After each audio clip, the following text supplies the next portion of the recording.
ವೀಕ್ಷಕರೇ ನಮಸ್ಕಾರ. ಸ್ನೇಹಿತರೆ, ಹಲೋ ಗೆಳೆಯರೇ, ನೇರ ಫೋನ್ ಇನ್ ಕಾರ್ಯಕ್ರಮಕ್ಕೆ ತಮ್ಮೆಲ್ಲರಿಗೂ ಆತ್ಮೀಯವಾದಂತಹ ಸ್ವಾಗತ.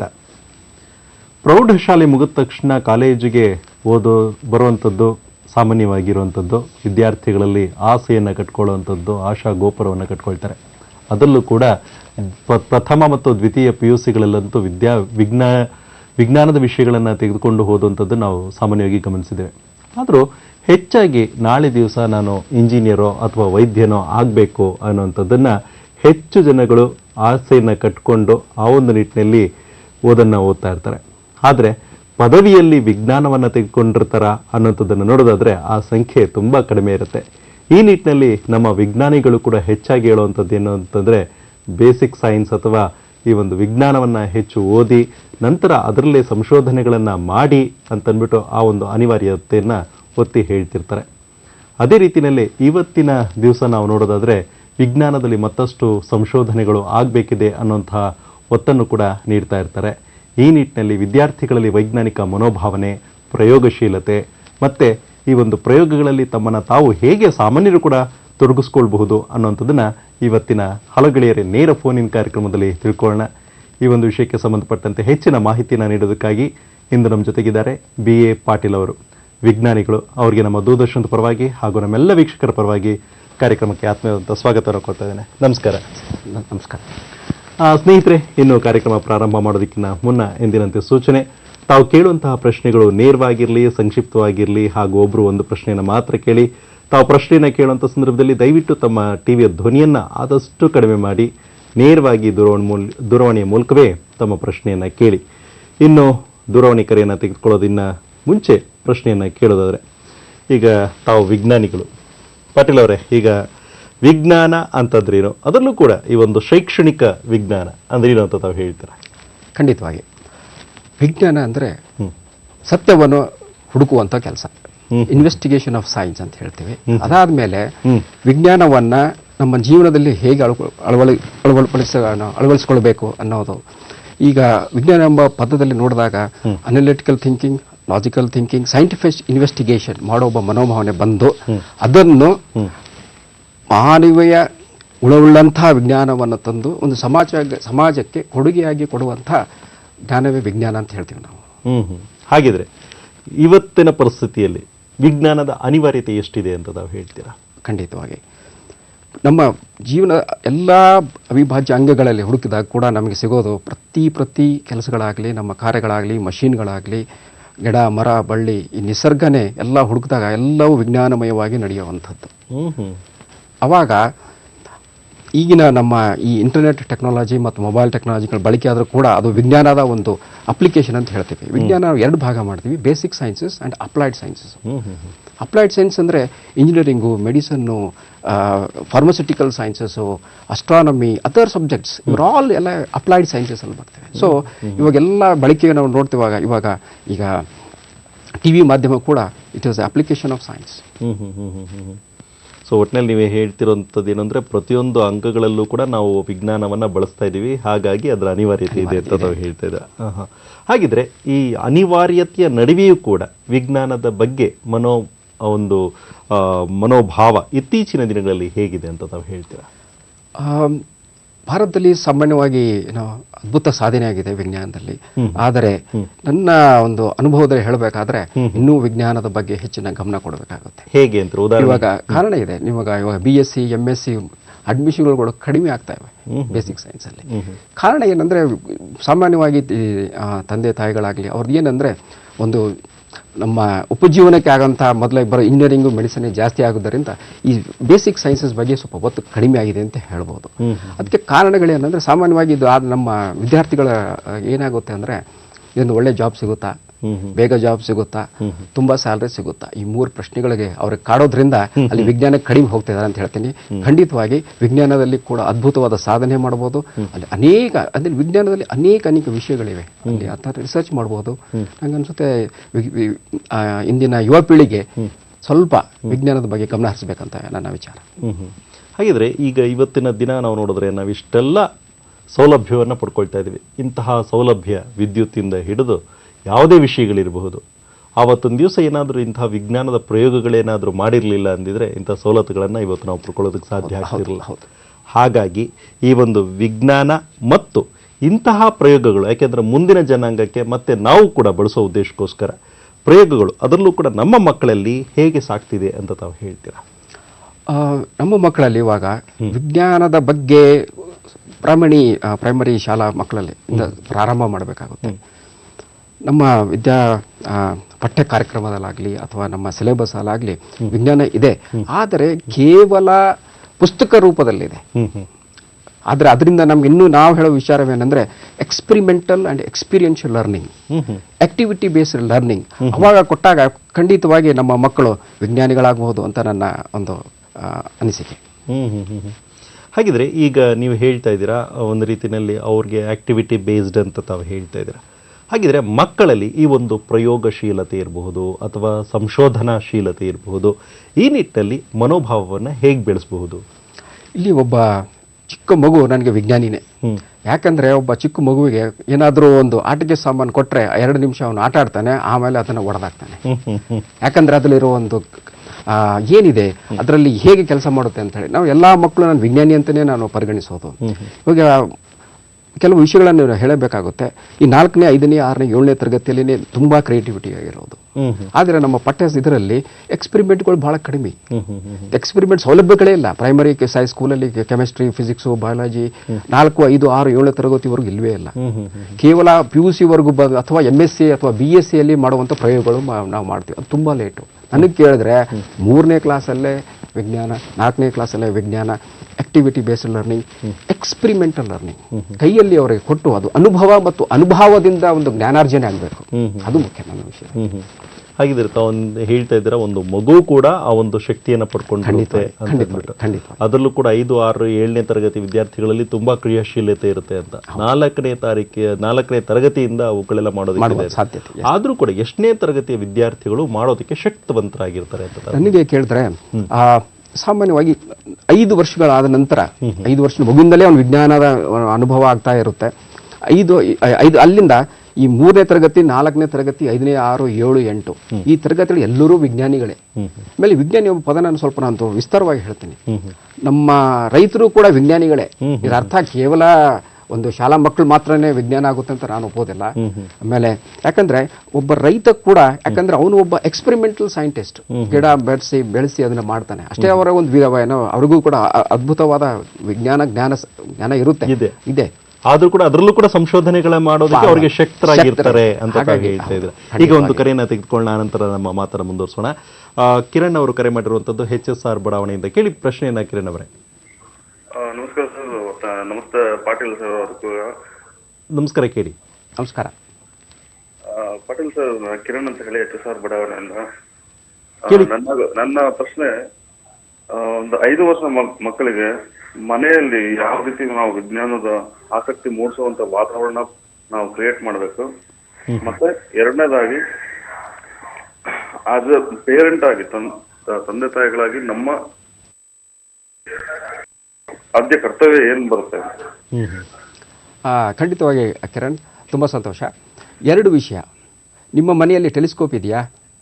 ನಿಮ್ಮ ಮನೆಯಲ್ಲಿ ಮೈಕ್ರೋಸ್ಕೋಪ್ ಇದೆಯಾ? ನಿಮ್ಮ ಮನೆಯಲ್ಲಿ ಏನಾದರೂ ವೈಜ್ಞಾನಿಕ ಎಕ್ಸ್ಪೆರಿಮೆಂಟಲ್ ಮಾಡುವ ವಸ್ತುಗಳು ಇವೆಯಾ? ಸಾಮಾನ್ಯವಾಗಿ ಭಾರತೀಯರಲ್ಲಿ ಇರೋದಿಲ್ಲ. ಪ್ರಥಮವಾಗಿ ಇಂತಹ ಒಂದು ವ್ಯವಸ್ಥೆ ಮನೆಯಲ್ಲಾಗಬೇಕು. ಅದು ಹೋಮ್ ಸೈನ್ಸ್ ಅಂತ, ಮನೆಯಲ್ಲೇ ಸೈನ್ಸ್ ಆರಂಭ ಮಾಡಬೇಕು. ಅವ್ರು ಕೇಳಿರೋ ಪ್ರಶ್ನೆ, 5 ಅಥವಾ 6 ವರ್ಷದ ಮಕ್ಕಳಿಗೆ ಏನು ಮಾಡಬಹುದು? ಬಹಳ ಸುಲಭದ ಕೆಲಸ. ನಮ್ಮ ಅಡಿಗೆ ಮನೆಯನ್ನ ನಾನು ಒಂದು ಪ್ರಯೋಗಶಾಲೆ ಅಂತ ಕರಿತೀನಿ. ಅಡಿಗೆ ಮನೆಯಲ್ಲಿ ಹೋದಾಗ ನಮ್ಮ ಅನೇಕ ಕಾಳುಗಳು ಸಿಗ್ತವೆ. ಕಾಳುಗಳ ಬಗ್ಗೆ ತಿಳಿಸಿ ಮಕ್ಕಳಿಗೆ. ಒಂದುವರೆಗೆ ಒಂದು ಭೂತ ಕನ್ನಡಿಯನ್ನು ಕೊಟ್ಟು ಅದರ ರಚನೆ ಹೇಗಿದೆ ಅಂತ ಹೇಳ್ಕೊಡ್ಬೋದಲ್ಲ.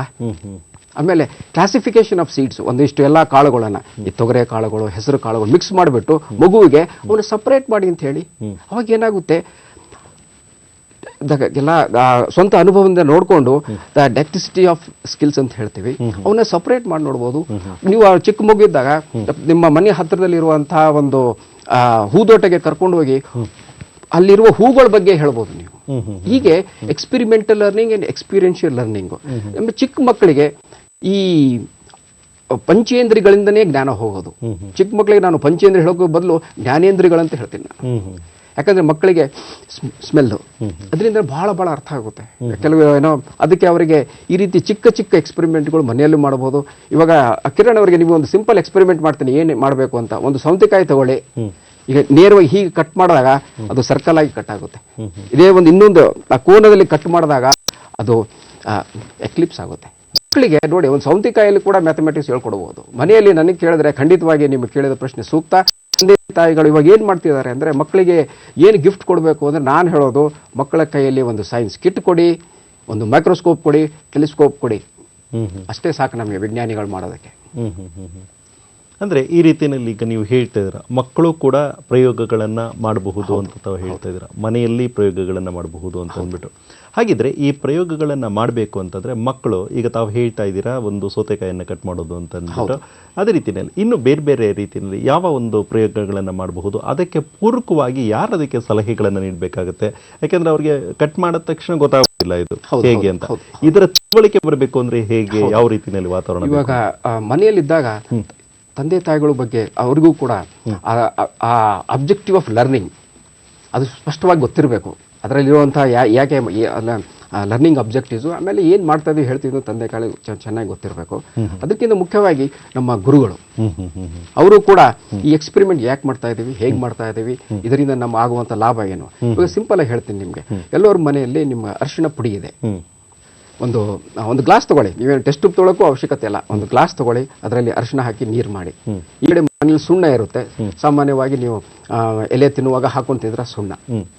ಎರಡು ಮಿಕ್ಸ್ ಮಾಡಿದಾಗ ಯಾವ ಬಣ್ಣ ಬರುತ್ತೆ? ಅದ್ಭುತವಾದ ಬಣ್ಣ ಬರುತ್ತೆ. ಆ ಬಣ್ಣ ಮಕ್ಕಳಿಗೆ ತೋರಿಸಿದಾಗ ಓಹೋ ಈ ಅರಿಶಿಣ ಪುಡಿ ಮತ್ತು ಈ ಸುಣ್ಣ ಮಿಳಿಸಿದಾಗ ಅದ್ಭುತವಾದ ಬಣ್ಣ ಬರುತ್ತೆ. ಬಣ್ಣಗಳ ಲೋಕಕ್ಕೆ ಒಂದು ದಾರಿ ಆಗುತ್ತೆ. ಎಷ್ಟು ಸುಲಭ ನೋಡಿ, ಮನೇಲಿ ಮಾಡಕ್ಕೆ ಏನು ಖರ್ಚು ಬೇಕಾಗಿಲ್ಲ ಇದಕ್ಕೆ. ಈ ರೀತಿ ಎಕ್ಸ್ಪೆರಿಮೆಂಟ್ಗಳನ್ನು ಇದೇ ರೀತಿಯಾಗಿ ಎಷ್ಟೋ ಜನರಿಗೆ ಸೈಕಲ್ ಇದೆ ಮನೆಯಲ್ಲಿ, ಎಲ್ಲರ ಹತ್ರ ಸೈಕಲ್ ಇದೆ. ಸೈಕಲಿಂದ ಫಿಸಿಕ್ಸ್ ಚೆನ್ನಾಗಿ ಹೇಳ್ಕೊಡ್ಬೋದು. ಸೈಕಲ್ ತುಳಿತಾನೆ centripetal forces, centrifugal forces, balancing act and ಚಕ್ರ, ವೀಲ್ಸು, ಚೇನು, ಟೂತ್ ಗೇರು, ಎಷ್ಟು ಬೇಕು ನಿಮಗೆ ವಿಜ್ಞಾನ ಅಲ್ಲಿ. ಸೈಕಲ್ದಲ್ಲಿ ನನಗೆ ಕೇಳಿದ್ರೆ ಬ್ರಹ್ಮಾಂಡ ಇದೆ ಅಂತ ಹೇಳ್ಬೋದು ನಾನು. ಈಗ ಮುಂದಿನ ಕರೆಯನ್ನು ತೆಗೆದುಕೊಳ್ಳೋಣ. ಎಲ್ಚೇನಹಳ್ಳಿಯಿಂದ ಕರೆ ಇರುವಂತದ್ದು. ರಾಮಚಂದ್ರ ಅವರು ಕೇಳಿ ತಮ್ಮ ಪ್ರಶ್ನೆಯನ್ನ. ನಮಸ್ಕಾರ ಸರ್. ನಮಸ್ಕಾರ, ಕೇಳಿ ತಮ್ಮ ಪ್ರಶ್ನೆಯನ್ನು ಕೇಳಿ. ಸರ್, ನಮ್ಮ ಮಗ MSc ಓದ್ತಾ ಇದ್ದಾರೆ. ಸರಿ. ಆರ್ಗಾನಿಕ್. ಮುಂದಕ್ಕೆ ಏನು ಓದ್ಬೋದು ಸರ್? ಮುಂದಕ್ಕೆ ಸೈನ್ಸ್ ಇದ್ರ ಬಗ್ಗೆ ಏನ್ ಮಾಡ್ಬೋದು ಏನು ಅಂತ ಮುಂದಕ್ಕೆ ಏನಾದ್ರು ಫ್ಯೂಚರ್ ಇದೆಯಾ ಅದಕ್ಕೆ ಓದಿದ್ರೆ? ಆದ್ರೂ ನಮ್ಮ ಇವತ್ತಿನ ಕಾರ್ಯಕ್ರಮದಲ್ಲಿ ಆ ಒಂದು ಸಂಬಂಧಪಟ್ಟಂತೆ ಆದ್ರೂ ಕೂಡ ಉತ್ತರವನ್ನು ನೀಡ್ತಾರೆ. ಇದು ನಿಮ್ಮ ಸರ್ ಅವರು MSc ಮಾಡಿದ್ದಾರೆ ಆರ್ಗಾನಿಕ್ ಕೆಮಿಸ್ಟ್ರಿಯಲ್ಲಿ. ಅಂದ್ರೆ ನನ್ನ ದೃಷ್ಟಿಯಲ್ಲಿ ಅವರು ಆಗ್ಲಿ ವಿಜ್ಞಾನಿ ಆಗಿದ್ದಾರೆ. ಓದ್ತಾ ಇದ್ದಾರೆ ಸರ್. ಓದ್ಲಿ ಪರವಾಗಿಲ್ಲ, ವಿಜ್ಞಾನಿ ಆಗಿದ್ದಾರೆ. ನಮ್ಮ ವಿಷಯದಲ್ಲಿ ವಿಜ್ಞಾನಿ ಆಗಿದ್ದಾರೆ ಅಂತ. ಅವ್ರಿಗೆ ಏನಾಗಿದೆ ಇವಾಗ, ಏನ್ ಮಾಡಬೇಕು, ಮುಂದಿನ ದಾರಿ ಏನು? ಮುಂದಿನ ದಾರಿ MSc ಆರ್ಗಾನಿಕ್ ಕೆಮಿಸ್ಟ್ರಿ ಮಾಡಿದ್ದರಿಂದ ನನ್ನ ವಿಚಾರದಲ್ಲಿ ಅವರು PhDಗೆ ಹೋಗ್ಬೋದು. PhD ಪ್ರೋಗ್ರಾಮ್ಗಳು ಭಾರತ ದೇಶದಲ್ಲೂ ಮಾಡಬಹುದು, ಆಮೇಲೆ ಪರದೇಶಗಳು ಕೂಡ ಮಾಡುವಂಥ ಒಂದು ನೀವು ಹೆಚ್ಚಿನ ಅಧ್ಯಯನಕ್ಕಾಗಿ PhD ಹೋಗುವಂಥ ಒಂದು ಸಾಧ್ಯತೆ. ಎರಡನೇದಾಗಿ ಆರ್ಗ್ಯಾನಿಕ್ ಕೆಮಿಸ್ಟ್ರಿ ಮಾಡಿದ್ದರಿಂದ ಫಾರ್ಮಾಸ್ಯೂಟಿಕಲ್ ಇಂಡಸ್ಟ್ರಿ, ಕೆಮಿಕಲ್ ಇಂಡಸ್ಟ್ರಿಯಲ್ಲಿ ಬೇಕಾದಂಥ ಉದ್ಯೋಗ ಅವಕಾಶಗಳಿವೆ. ಅದಕ್ಕೆ ಮಾಡೋಕ್ಕೆ ಕೆಲವು ಕಾರಣ ಇದೆ. ನೀವು ಸ್ವಲ್ಪ ಆರ್ಗ್ಯಾನಿಕ್ ಕೆಮಿಸ್ಟ್ರಿ ನಿಮ್ಮ ಹುಡುಗರಿಗೆ ಒಂದು 1000 ಎಕ್ಸ್ಪೆರಿಮೆಂಟ್ ಮಾಡಿದ್ರೆ ಖಂಡಿತವಾಗಿ ಅವರು ನೋಬೆಲ್ ಪ್ರೈಸ್ ಕೂಡ ಕೊಡಿಸ್ಬೋದು. ಯಾಕಂದ್ರೆ ಈ ನಮ್ಮ ಇನ್ನೊಂದು ಸಾಮಾನ್ಯವಾಗಿ ನಮ್ಮ ಇಂದಿನ ಯುವ ಪೀಳಿಗೆ ಕೇವಲ 5-8 ಪ್ರಯೋಗಗಳನ್ನ ಮಾಡಿರ್ತಾರೆ. ಅದರಿಂದ ಇವಾಗ ಒಂದು ಇಂಡಸ್ಟ್ರಿಯಲ್ಲಿ ನೀವು ಸೇರ್ಬೇಕಾದ್ರೆ ಅಲ್ಲಿ ಅವರಿಗೆ ನೀವು ಬಹಳ ಪ್ರಯೋಗಗಳು ಮಾಡಿರ್ಬೇಕು. ಆ ಕ್ರಿಯಾಶೀಲತೆಯನ್ನು ಬೆಳೆಸ್ಕೊಂಡಿರ್ಬೇಕು. ಖಂಡಿತವಾಗಿ MSc ಆರ್ಗಾನಿಕ್ ಕೆಮಿಸ್ಟ್ರಿ ಮಾಡಿದವರಿಗೆ ಉಜ್ವಲವಾದ ಭವಿಷ್ಯವಿದೆ. ಖಂಡಿತವಾಗಿ ಹೇಳ್ತೇನೆ ನಾನು ಈ ವಿಷಯ. ಮತ್ತೆ ಅವರು ಯಾವ ವಿಷಯವನ್ನ ತೆಗೆದುಕೊಳ್ಬೇಕಾಗತ್ತೆ, ಅಥವಾ ಪರ್ಟಿಕ್ಯುಲರ್ ಇಂಥ ವಿಷಯನೇ ತಗೊಳ್ಬೇಕು, ಆ ಥರದ್ದೇನಾದರೂ ಇದೆಯಾ ಹೇಗೆ ಅಂತ? ಇಲ್ಲ, ಆರ್ಗ್ಯಾನಿಕ್ ಕೆಮಿಸ್ಟ್ರಿ ಅದು ದೊಡ್ಡ ವಿಷಯ. ಯಾಕಂದರೆ ಅದರಲ್ಲಿ ಬೇರೆ ಬೇರೆ ಬ್ರಾಂಚ್ಗಳಿವೆ. ನನಗೆ ಕೇಳಿದ್ರೆ basic organic chemistry what ever, especially ಇವಾಗ ಇಂಧನ ವಿಜ್ಞಾನದಲ್ಲಿ organic chemistry plays a significant roll. ಇವಾಗ ನೋಡಿ, ಇಂಧನದ ಒಂದು ದೊಡ್ಡ ಸಮಸ್ಯೆ ಕೂತಿದೆ. ಇವಾಗ ಸಿಂಪಲ್ ಆಗಿ ಹೇಳಬೇಕಾದ್ರೆ ಇವಾಗ biofuel contribution is significant contribution. ಅಂತಹ ಅನೇಕ ಸಂಘ ಸಂಸ್ಥೆಗಳಲ್ಲಿ ಈ ಸಂಶೋಧನೆ ನಡೀತಾ ಇದೆ. ದಯಮಾಡಿ ಇಂತಹ ಯುವ ಪ್ರತಿಭೆಯನ್ನು ನಮ್ಮ ಹತ್ರ ಕಳಿಸಿ ಸಂಬಂಧಪಟ್ಟ ಯೂನಿವರ್ಸಿಟಿಗಳಾಗಲಿ, ಸಂಬಂಧಪಟ್ಟ ರಾಷ್ಟ್ರೀಯ ಪ್ರಯೋಗಶಾಲೆಗಳಾಗಲಿ ಸಂಬಂಧವನ್ನು ತೋರಿಸಿ ಅದ್ಭುತವಾದ ಒಂದು ಟ್ರೈನಿಂಗ್ ಕೊಟ್ಟರೆ ಖಂಡಿತವಾಗಿ ಇವರು ಒಳ್ಳೆ ಆರ್ಗ್ಯಾನಿಕ್ ಕೆಮಿಸ್ಟ್ ಆಗಿ ಒಂದು ಭಾರತ ಸೇವೆ ಮಾಡ್ತಾರೆ ಅಂತ ನನ್ನ ಅಭಿಪ್ರಾಯ. ಈಗ ತಾವೊಂದು ಮಾತನ್ನು ಹೇಳ್ತಾ ಇದ್ರಿ, ಏನು ಅಂತಂದರೆ ನೋಡಿ, ಸೈಕಲನ್ನು ತುಳಿಯೋದ್ರ ಜೊತೆಗೆ ಅಲ್ಲೇ ವಿಜ್ಞಾನವನ್ನು ಬ್ರಹ್ಮಾಂಡವನ್ನೇ ಸೃಷ್ಟಿಸಬಹುದು, ಅಷ್ಟೊಂದು ವಿಷಯಗಳಿದೆ ಅಂತ ಅಂದ್ಬಿಟ್ಟು. ಹಾಗಿದೆ, ನಮ್ಗೆ ಯಾವುದೇ ರೀತಿಯಾದಂಥ ಖರ್ಚಿಲ್ಲ. ಹೌದು. ಆದರೆ ಇನ್ನೂ ಕೆಲವೊಂದು ಪ್ರಯೋಗಗಳನ್ನ ಮಾಡಬೇಕು ಮನೆಯಲ್ಲೇ ಅನ್ನುವಂಥ ಒಂದು ಆಸಕ್ತಿ ಇರುತ್ತೆ. ಈ ನಿಟ್ಟಿನಲ್ಲಿ ಎಷ್ಟು ಖರ್ಚಾಗುತ್ತೆ ಅಥವಾ ಒಂದು ಪ್ರಯೋಗಗಳನ್ನು ಮಾಡಬೇಕು ಅನ್ನುವಂಥದ್ದು? ಇದು ತುಂಬ ಸೂಕ್ತವಾದ ಪ್ರಶ್ನೆ. ನಾನು 2 ಭಾಗಗಳು ಮಾಡ್ತೇನೆ. ಒಂದು no cost experiments, no cost at all ಒಂದು. ಆಮೇಲೆ ಲೋ ಕಾಸ್ಟ್ ಎಕ್ಸ್ಪೆರಿಮೆಂಟ್ಸ್ ಅಂತ ಹೇಳಿ. ಲೋ ಕಾಸ್ಟ್ ಎಕ್ಸ್ಪೆರಿಮೆಂಟ್ಸಲ್ಲಿ ಫಿಸಿಕ್ಸಲ್ಲಿ ಇದೆ, ಕೆಮಿಸ್ಟ್ರಿಯಲ್ಲೂ ಇದೆ, ಬಯಾಲಜಿಯಲ್ಲೂ ಇದೆ. ಈ ನೋ ಕಾಸ್ಟ್ ಎಕ್ಸ್ಪೆರಿಮೆಂಟ್ ಅಂದರೆ ಸೈಕಲ್ ತುಳ್ಕೊಂಡೇನೆ ನೀವು ವಿಜ್ಞಾನ ಕಲಿಬಹುದು. ಇನ್ನೊಂದು ಸಿಂಪಲ್ ಆಗಿ ಹೇಳೋ ಏನು ಮಾಡ್ಬೇಕಂದ್ರೆ, ದೀಪಾವಳಿ ಹಬ್ಬ ಬಂತಲ್ಲ ಸ್ವಾಮಿ, ದೀಪಾವಳಿ ಹಬ್ಬದಲ್ಲಿ ಕಂಪ್ಲೀಟ್ ಆಗಿ ನಾವು ರಾಕೆಟ್ ಸೈನ್ಸ್ ಕೂಡ ಹೇಳ್ಕೊಡ್ಬೋದು. ಅದು mathematics trajectory, the traceability of the trajectory, ಒಂದು ಮ್ಯಾಥಮೆಟಿಕಲ್ ಇಕ್ವೇಷನ್ಸ್ ಕೂಡ ಹೇಳಿ ಅದ್ರ ಬಗ್ಗೆ ಕೂಡ ಹೇಳ್ಕೊಡ್ಬೋದು. ದೀಪಾವಳಿಯಲ್ಲಿ ಕೂಡ ನಾನು ಅದು ಜ್ಞಾನೋತ್ಸವ ಅಂತ ಅದು ಹೇಳೋದು ನಾನು ಅದಕ್ಕೆ. ಯಾಕಂದ್ರೆ ದೀಪಾವಳಿ ಹಬ್ಬದಲ್ಲಿ ಕೂಡ ಮಾಡುವಂಥ ಇವೆಲ್ಲ ನೋ ಕಾಸ್ಟ್ ಎಕ್ಸ್ಪೆರಿಮೆಂಟ್ಸ್. ಕೆಲವು ಸಾಮಾನ್ಯವಾಗಿ ನಮಗೆ ಮನೆಯಲ್ಲಿ ಏನು ಬೇಕು ಅಂತಂದ್ರೆ ಟೆಸ್ಟ್ ಟ್ಯೂಬ್ಸ್, ಆಮೇಲೆ ಟೆಸ್ಟ್ ಟ್ಯೂಬ್ ಹೋಲ್ಡರು, ಏಪ್ರಾನು ಎಲ್ಲ ಸ್ವಲ್ಪ ನೋಡಿ. ಕ್ರಿಕೆಟ್ ಆಡಬೇಕಾದ್ರೆ ನೀವು ವೈಟ್ ಡ್ರೆಸ್ ಹಾಕೊಂಡು ಹೋಗಿ ಕ್ರಿಕೆಟ್ ಆಡ್ತೀರಾ. ವಿಜ್ಞಾನಿ ಆಗಬೇಕಾದ್ರೆ ಪ್ರತಿಯೊಬ್ಬರು ಮನೆಯಲ್ಲಿ ಒಂದು ಏಪ್ರಾನ್ ಇರಬೇಕು ಅಂತ ಹೇಳ್ತೇನೆ. ಅವೆಲ್ಲ ಯಾಕಂದ್ರೆ ಮಕ್ಕಳಿಗೆ ಮೋಟಿವೇಶನ್ಗೋಸ್ಕರ. ಆಮೇಲೆ ಕೆಲವು ಆಸಿಡ್ಸ್ ಇದೆ, ಆಮೇಲೆ ಕೆಲವು ಕೆಮಿಕಲ್ಸ್ ಇದೆ. ಆಮೇಲೆ ಅವು ಸ್ವಲ್ಪ ಸೂಕ್ಷ್ಮವಾಗಿ ನಾವು ಹ್ಯಾಂಡಲ್ ಮಾಡಬೇಕು. ಯಾಕಂದ್ರೆ ಮಕ್ಕಳಿಗೆ ಸೇಫ್ಟಿ ಬಗ್ಗೆನೂ ಹೇಳ್ಕೊಡ್ಬೇಕು. ಮನೆಯಲ್ಲಿ ತಂದೆ ತಾಯಿಗಳ ಒಂದು ಮಾರ್ಗದರ್ಶನದಲ್ಲಿ ಖಂಡಿತವಾಗಿ ಇದು ಮಾಡಬಹುದು. ಕೆಲವು ಎಕ್ಸ್ಪೆರಿಮೆಂಟ್ಗಳು ಅವ್ರ ಲ್ಯಾಬೊರೇಟರಿಲಿ ಮಾಡೋದೇ ಸೂಕ್ತ. ಯಾಕಂದ್ರೆ ಅವು ತುಂಬ ನಂತರ ಕಾಸ್ಟ್ಲಿ ಆಗಿರುತ್ತೆ. ಒಂದು ಮೈಕ್ರೋಸ್ಕೋಪ್ ನೋಡಿ, ಮೈಕ್ರೋಸ್ಕೋಪಲ್ಲಿ ಈಗಿನ ತಂದೆ ತಾಯಿಗಳಲ್ಲಿ 6-7 ಸಾವಿರ ರೂಪಾಯಿ ಒಂದು ಮೈಕ್ರೋಸ್ಕೋಪ್ ಕೊಡಿಸ್ಬಿಡಿ, ಅದು ಜೀವನ ಪರ್ಯಂತ ಬರುವಂಥದ್ದು. ಸೊ ನೀವು 5 ಸಾವಿರ ರೂಪಾಯಿ ಇನ್ವೆಸ್ಟ್ಮೆಂಟ್ ಮಾಡ್ಬೋದು. ಅಥವಾ ಈ ಸೈಕಲ್ ಏನೂ ಬೇಕಾಗಲ್ಲ, ಟೆಸ್ಟ್ ಟ್ಯೂಬು ಆಮೇಲೆ ಒಂದು ಸೈನ್ಸ್ ಕಿಟ್ ಅಂತ ಮಾಡಿದಾಗ ಕೇವಲ ಅದು ನಿಮಗೆ ಒಂದು 500 ರೂಪಾಯಿದಲ್ಲಿ ಕೂಡ ನೀವು ಮಾಡ್ಬೋದು. ಅಷ್ಟು ಸಾಕು ನಮಗೆ. ನಿಜವಾಗ್ಲೂ ಹೇಳಬೇಕಂದ್ರೆ ನಮಗೆ ಬೇಕಾಗಿರೋದು ಪೆನ್ನು, ಪೇಪರು, ತಲೆ. ಅದೇನೂ ಬೇಕಾಗಿಲ್ಲ ಅಲ್ಲಿ ವಿಜ್ಞಾನಕ್ಕೆ ನಿಜವಾಗ್ಲೂ ಹೇಳ್ಬೇಕಂದ್ರೆ. ಇದಂತೂ ನಾನು ನೈಸರ್ಗಿಕವಾಗಿ ಸೂಪರ್ ಕಂಪ್ಯೂಟರ್ ಕೊಟ್ಟಿದ್ದಾನೆ ದೇವರು, ಅದನ್ನ ಬಳಸ್ಕೊಳ್ಳೋಣ.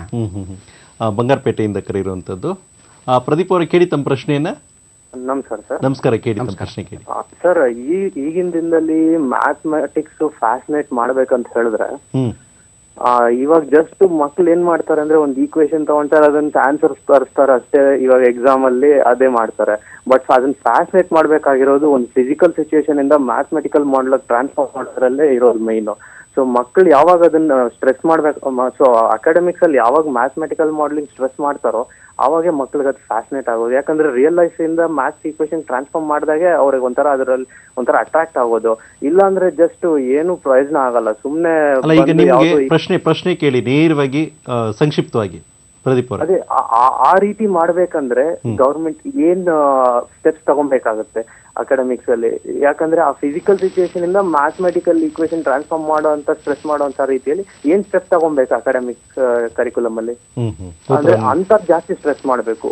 ಸುಮ್ನೆ ಈಕ್ವೇಶನ್ ಹಾಕಿ ಆನ್ಸರ್ ಮಾಡಿ ನೀಡ್ತಾರೆ ಪ್ರದೀಪ್ ಅವರೇ, ಆನ್ಸರ್ಸ್ ಅದೆಲ್ಲರೂ ಮಾಡ್ತಾರೆ. ಪ್ರದೀಪ್ ಅವರೇ, ತುಂಬ ಸೂಕ್ತವಾದ ಪ್ರಶ್ನೆ ಪ್ರದೀಪ್ ಅವರೇ, ಬಹಳ ಒಳ್ಳೆಯ ಪ್ರಶ್ನೆ. ಯಾಕಂದ್ರೆ ಒಂದು ಇಕ್ವೇಶನ್ ಬರೀತೀವಿ, ಅದು ನಮಗೆ ಅರ್ಥನೂ ಇರಲ್ಲ, ಅದರ ಒಂದು ಪರಿಕಲ್ಪನೆಯೂ ಇರಲ್ಲ, ಅದನ್ನ ಹೇಗೆ ಎಲ್ಲಿ ಬಳಸ್ತೀವಿ ಅಂತ ಇರಲ್ಲ. ಬಹಳ ಸೂಕ್ತವಾದ ಪ್ರಶ್ನೆ. ಇವಾಗ ಮಕ್ಕಳಿಗೆ ಹೇಗೆ ಹೇಳ್ಕೊಡ್ಬೇಕು? ಇವಾಗ ಪ್ರದೀಪ್ ಅವರು ಏನ್ ಮಾಡಬೇಕು ಅಂದ್ರೆ ಬಹಳ ಸಿಂಪಲ್ ಆಗಿ, ಈಗ e⁻⁻x is a exponential decay function. ಅಂದ್ರೆ ಹೀಗೆ ಒಂದು ಒಂದು ಒಂದು ಒಂದು ಇಕ್ವೇಶನ್ ಹಾಕಿದಾಗ ಈ ರೀತಿ e⁻x ಬೆಳೆಯುತ್ತೆ.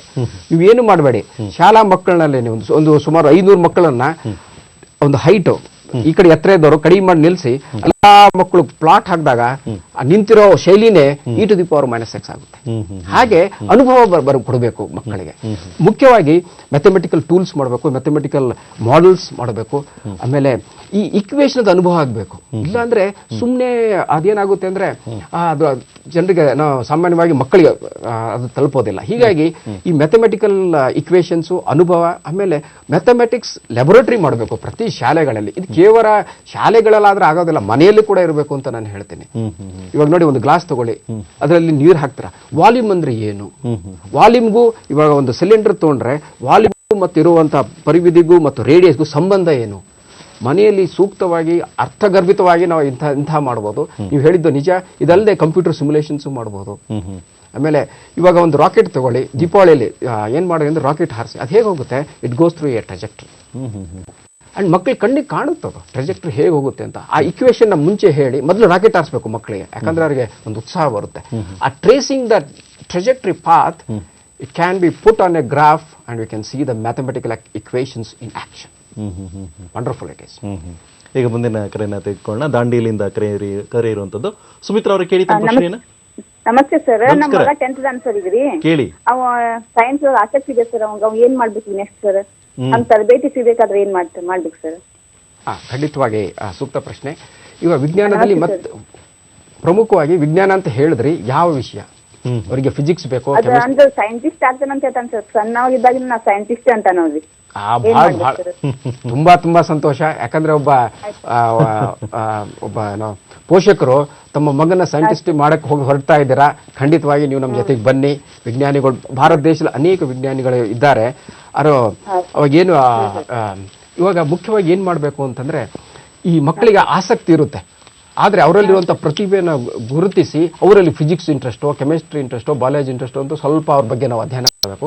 ಅದಾದ್ಮೇಲೆ ಅವ್ರಿಗೆ ಚಿಕ್ಕ ಚಿಕ್ಕ ಪ್ರಾಜೆಕ್ಟ್ಗಳನ್ನ ಮಾಡಕ್ಕೆ ಕೊಡಬೇಕು ಮನೆಯಲ್ಲೇನೆ. ನಿಮ್ಮ ಬಹಳ ಸುಲಭವಾದ ಒಂದು ಉತ್ತರ ಏನಂದ್ರೆ, ನಿಮ್ಮ ಮಗು ವಿಜ್ಞಾನಿ ಆಗ್ಬೇಕಂತ ಹೇಳ್ತಾನೆ. ಮೇಡಮ್, ನಿಮ್ಮ ಮನೆ ಅಕ್ಕಪಕ್ಕದಲ್ಲಿ ಏನಾದರೂ ಕಾಡು ಇದೆಯಾ? ಗುಡ್ಡ ಕಾಡುಗಳು ಇದೆಯಾ? ಅಥವಾ ನೀವು ಸಿಟಿಯಲ್ಲಿದ್ದರೆ ನಿಮ್ಮ ಬಡಾವಣೆಯಲ್ಲಿ ಇರುವ ಎಲ್ಲ ಪಕ್ಷಿಗಳ ಒಂದು ಫೋಟೋ ತೆಗೆದು ಅದ್ರಗಳ ಬಗ್ಗೆ ಅಧ್ಯಯನ ಮಾಡಿ ಕಳಿಸಿ.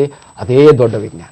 ಅದಕ್ಕೇನು ಬೇಕಾಗಲ್ಲ, ಒಂದು ಕ್ಯಾಮ್ರಾ ಬೇಕು, ನೋಡುವ ಕಣ್ಣು ಬೇಕು, ಅರ್ಥೈಸುವ ಒಂದು ಮನಸ್ಸು ಬೇಕು. ಇದು ವಿಜ್ಞಾನಿಗಳು ಬೇಕಾದಂಥದ್ದು. ಇಂತಹ ಅನೇಕ ಪ್ರಯೋಗಗಳಿವೆ. ಅದಲ್ಲದೆ ಇಂಡಿಯನ್ ಇನ್ಸ್ಟಿಟ್ಯೂಟ್ ಆಫ್ ಸೈನ್ಸ್ ಇದೆ, ಆಮೇಲೆ ಇಂಡಿಯನ್ ಅಕಾಡೆಮಿ ಆಫ್ ಸೈನ್ಸ್ ಇದೆ. ಅಲ್ಲಿ ಕೂಡ ಇಂತಹ ಪ್ರತಿಭಾವಂತ ವಿಜ್ಞಾನಿಗಳನ್ನ ಸಂಪರ್ಕಿಸಿ ಈ ಸಮ್ಮರ್ ಕ್ಯಾಂಪ್ ಜೊತೆಗೆ ನಾವು ದಯಮಾಡಿ ಇಂತಹ ಮಕ್ಕಳನ್ನ ಕಳಿಸಿ, ಈ summer camps, science summer camps ಅಂತ ಮಾಡ್ತಿದ್ದೀವಿ. ಅನೇಕ ಸಂಘ ಸಂಸ್ಥೆಗಳು ಮಾಡ್ತಾ ಇದ್ದಾರೆ. ಅವ್ರನ್ನ ಕಳಿಸಿ ವಿಜ್ಞಾನಿಯ ಖಂಡಿತವಾಗಿ ಮಾಡೋಣ ಅವ್ರನ್ನ. ಈಗ ಮುಂದಿನ ಕರೆಯನ್ನ ತೆಗೆದುಕೊಳ್ಳೋಣ. ಗುಲ್ಬರ್ಗದಿಂದ ಕರೆ ಇರುವಂತದ್ದು ಬಸಮ್ಮ ಅವರಿಗೆ, ಕೇಳಿ ತಮ್ಮ ಪ್ರಶ್ನೆಯನ್ನ. ನಮಸ್ತೆ ಸರ್. ನಮಸ್ಕಾರ. ನಮಸ್ಕಾರ. ಅದೇ ನಂದು BSc B.Ed ಆಗಿದೆ ಸರ್ ಇವಾಗ ಜಸ್ಟ್. ಅದೇ MSc ಒಳಗ ಬಯೋಸೈನ್ಸ್ ಯಾವ ತರ ಕೋರ್ಸ್ ಆಯ್ಕೆ ಮಾಡ್ಕೊಂಡ್ರೆ ಫ್ಯೂಚರ್ ಚೆನ್ನಾಗಿರುತ್ತೆ ಅಂತ ಕೇಳ್ಬೇಕು. ತುಂಬಾ ಸೂಕ್ತವಾದ ಪ್ರಶ್ನೆ. ನೀವು ಬಯೋಸೈನ್ಸ್ ಅಲ್ಲಿ ಮಾಡಿದಿರಾ? ಇವಾಗ ಬಯೋಸೈನ್ಸ್ ಅಲ್ಲೇ ಮಾಡಿದ್ದೀನಿ ಸರ್. ನನಗೆ ಬಯಾಲಜಿಯಲ್ಲೇ ಇಂಟ್ರೆಸ್ಟ್ ಇದೆ, ಅದಕ್ಕೆ ಕೇಳ್ಬೇಕು. ಖಂಡಿತವಾಗಿ ಬಯಾಲಜಿಕಲ್ ಸೈನ್ಸಸ್ ಬಹಳ ದೊಡ್ಡದು. ಅಲ್ಲಿ ಮೆಡಿಕಲ್ ಸೈನ್ಸಸ್ ಬರುತ್ತೆ, pharmaceutical sciences, veterinary sciences, so biotechnology ಇನ್ ಪರ್ಟಿಕ್ಯುಲರ್ ಸೊ ಇವೆಲ್ಲ ಅನೇಕ ನಿಮಗೆ ಅಲ್ಲಿ ನೀವು BSc ಮಾಡಾದ್ಮೇಲೆ MSc ಮಾಡಿ ನೀವು ರಿಸರ್ಚ್ ದಾರಿಯಲ್ಲಿ ಹೋಗ್ಬೋದು. ನೀವು ರಿಸರ್ಚ್ ಮಾಡುವಂಥ ಒಂದು ಅವಕಾಶಗಳಿವೆ. ಎರಡನೇದಾಗಿ ನೀವು B.Ed ಕೂಡ ಮಾಡಿದ್ದೀರಾ. ಹೀಗಾಗ್ಬಿಟ್ಟು ನೀವು ಒಂದು ಯೂನಿವರ್ಸಿಟಿಯಲ್ಲಿ ಪ್ರೊಫೆಸರು ಆಗ್ಬೋದು. ನೀವು ಅಂದರೆ ಈಗ ಉಪನ್ಯಾಸಕರಾಗಿನೂ ಕೆಲಸ ಮಾಡ್ಬೋದು. ಇವೆರಡೂ ಮಾಡೋದಕ್ಕಿಂತ ಮುಂಚೆ ನಾವು ಏನು ಮಾಡಬೇಕು ಅಂದರೆ, ಒಂದು 2 ಪುಟಗಳ ಅಥವಾ 4 ಪುಟಗಳ ಒಂದು ರಿಸರ್ಚ್ ಪ್ರಬಂಧ ಪ್ರಕಟಿಸಬೇಕು. ಅದು ನಿಮ್ಮಲ್ಲಿರುವ ಒಂದು ಪ್ರಕಟಣೆ ಆದಾಗಲೇ ಗೊತ್ತಾಗೋದು ಸುಲಭ. ಯಾಕಂದ್ರೆ ಎಲ್ಲಾ ಕಡೆ ಹೋಗಿ ಹೇಳಕ್ಕಾಗಲ್ಲ. ಒಂದು ಪ್ರಕಟಣೆ ತಾವು ದಯಮಾಡಿ ಮಾಡಿ. ಯಾಕಂದ್ರೆ ಈ ಡಾಕ್ಯುಮೆಂಟೇಶನ್, ರಿಸರ್ಚ್ ಪಬ್ಲಿಕೇಶನ್ ಬರೆಯೋ ಒಂದು ಹವ್ಯಾಸ ಬಹಳ ಮುಖ್ಯ. ಅದಕ್ಕೆ ನೀವು ದಯಮಾಡಿ ಏನ್ ಮಾಡಿ ಅಂದ್ರೆ, ನಿಮ್ಮ ಇವಾಗ BSc ಅಲ್ಲಿ ಮಾಡಿರೋಂಥ ಒಂದು ಪ್ರಾಜೆಕ್ಟ್ ಇರಬಹುದು.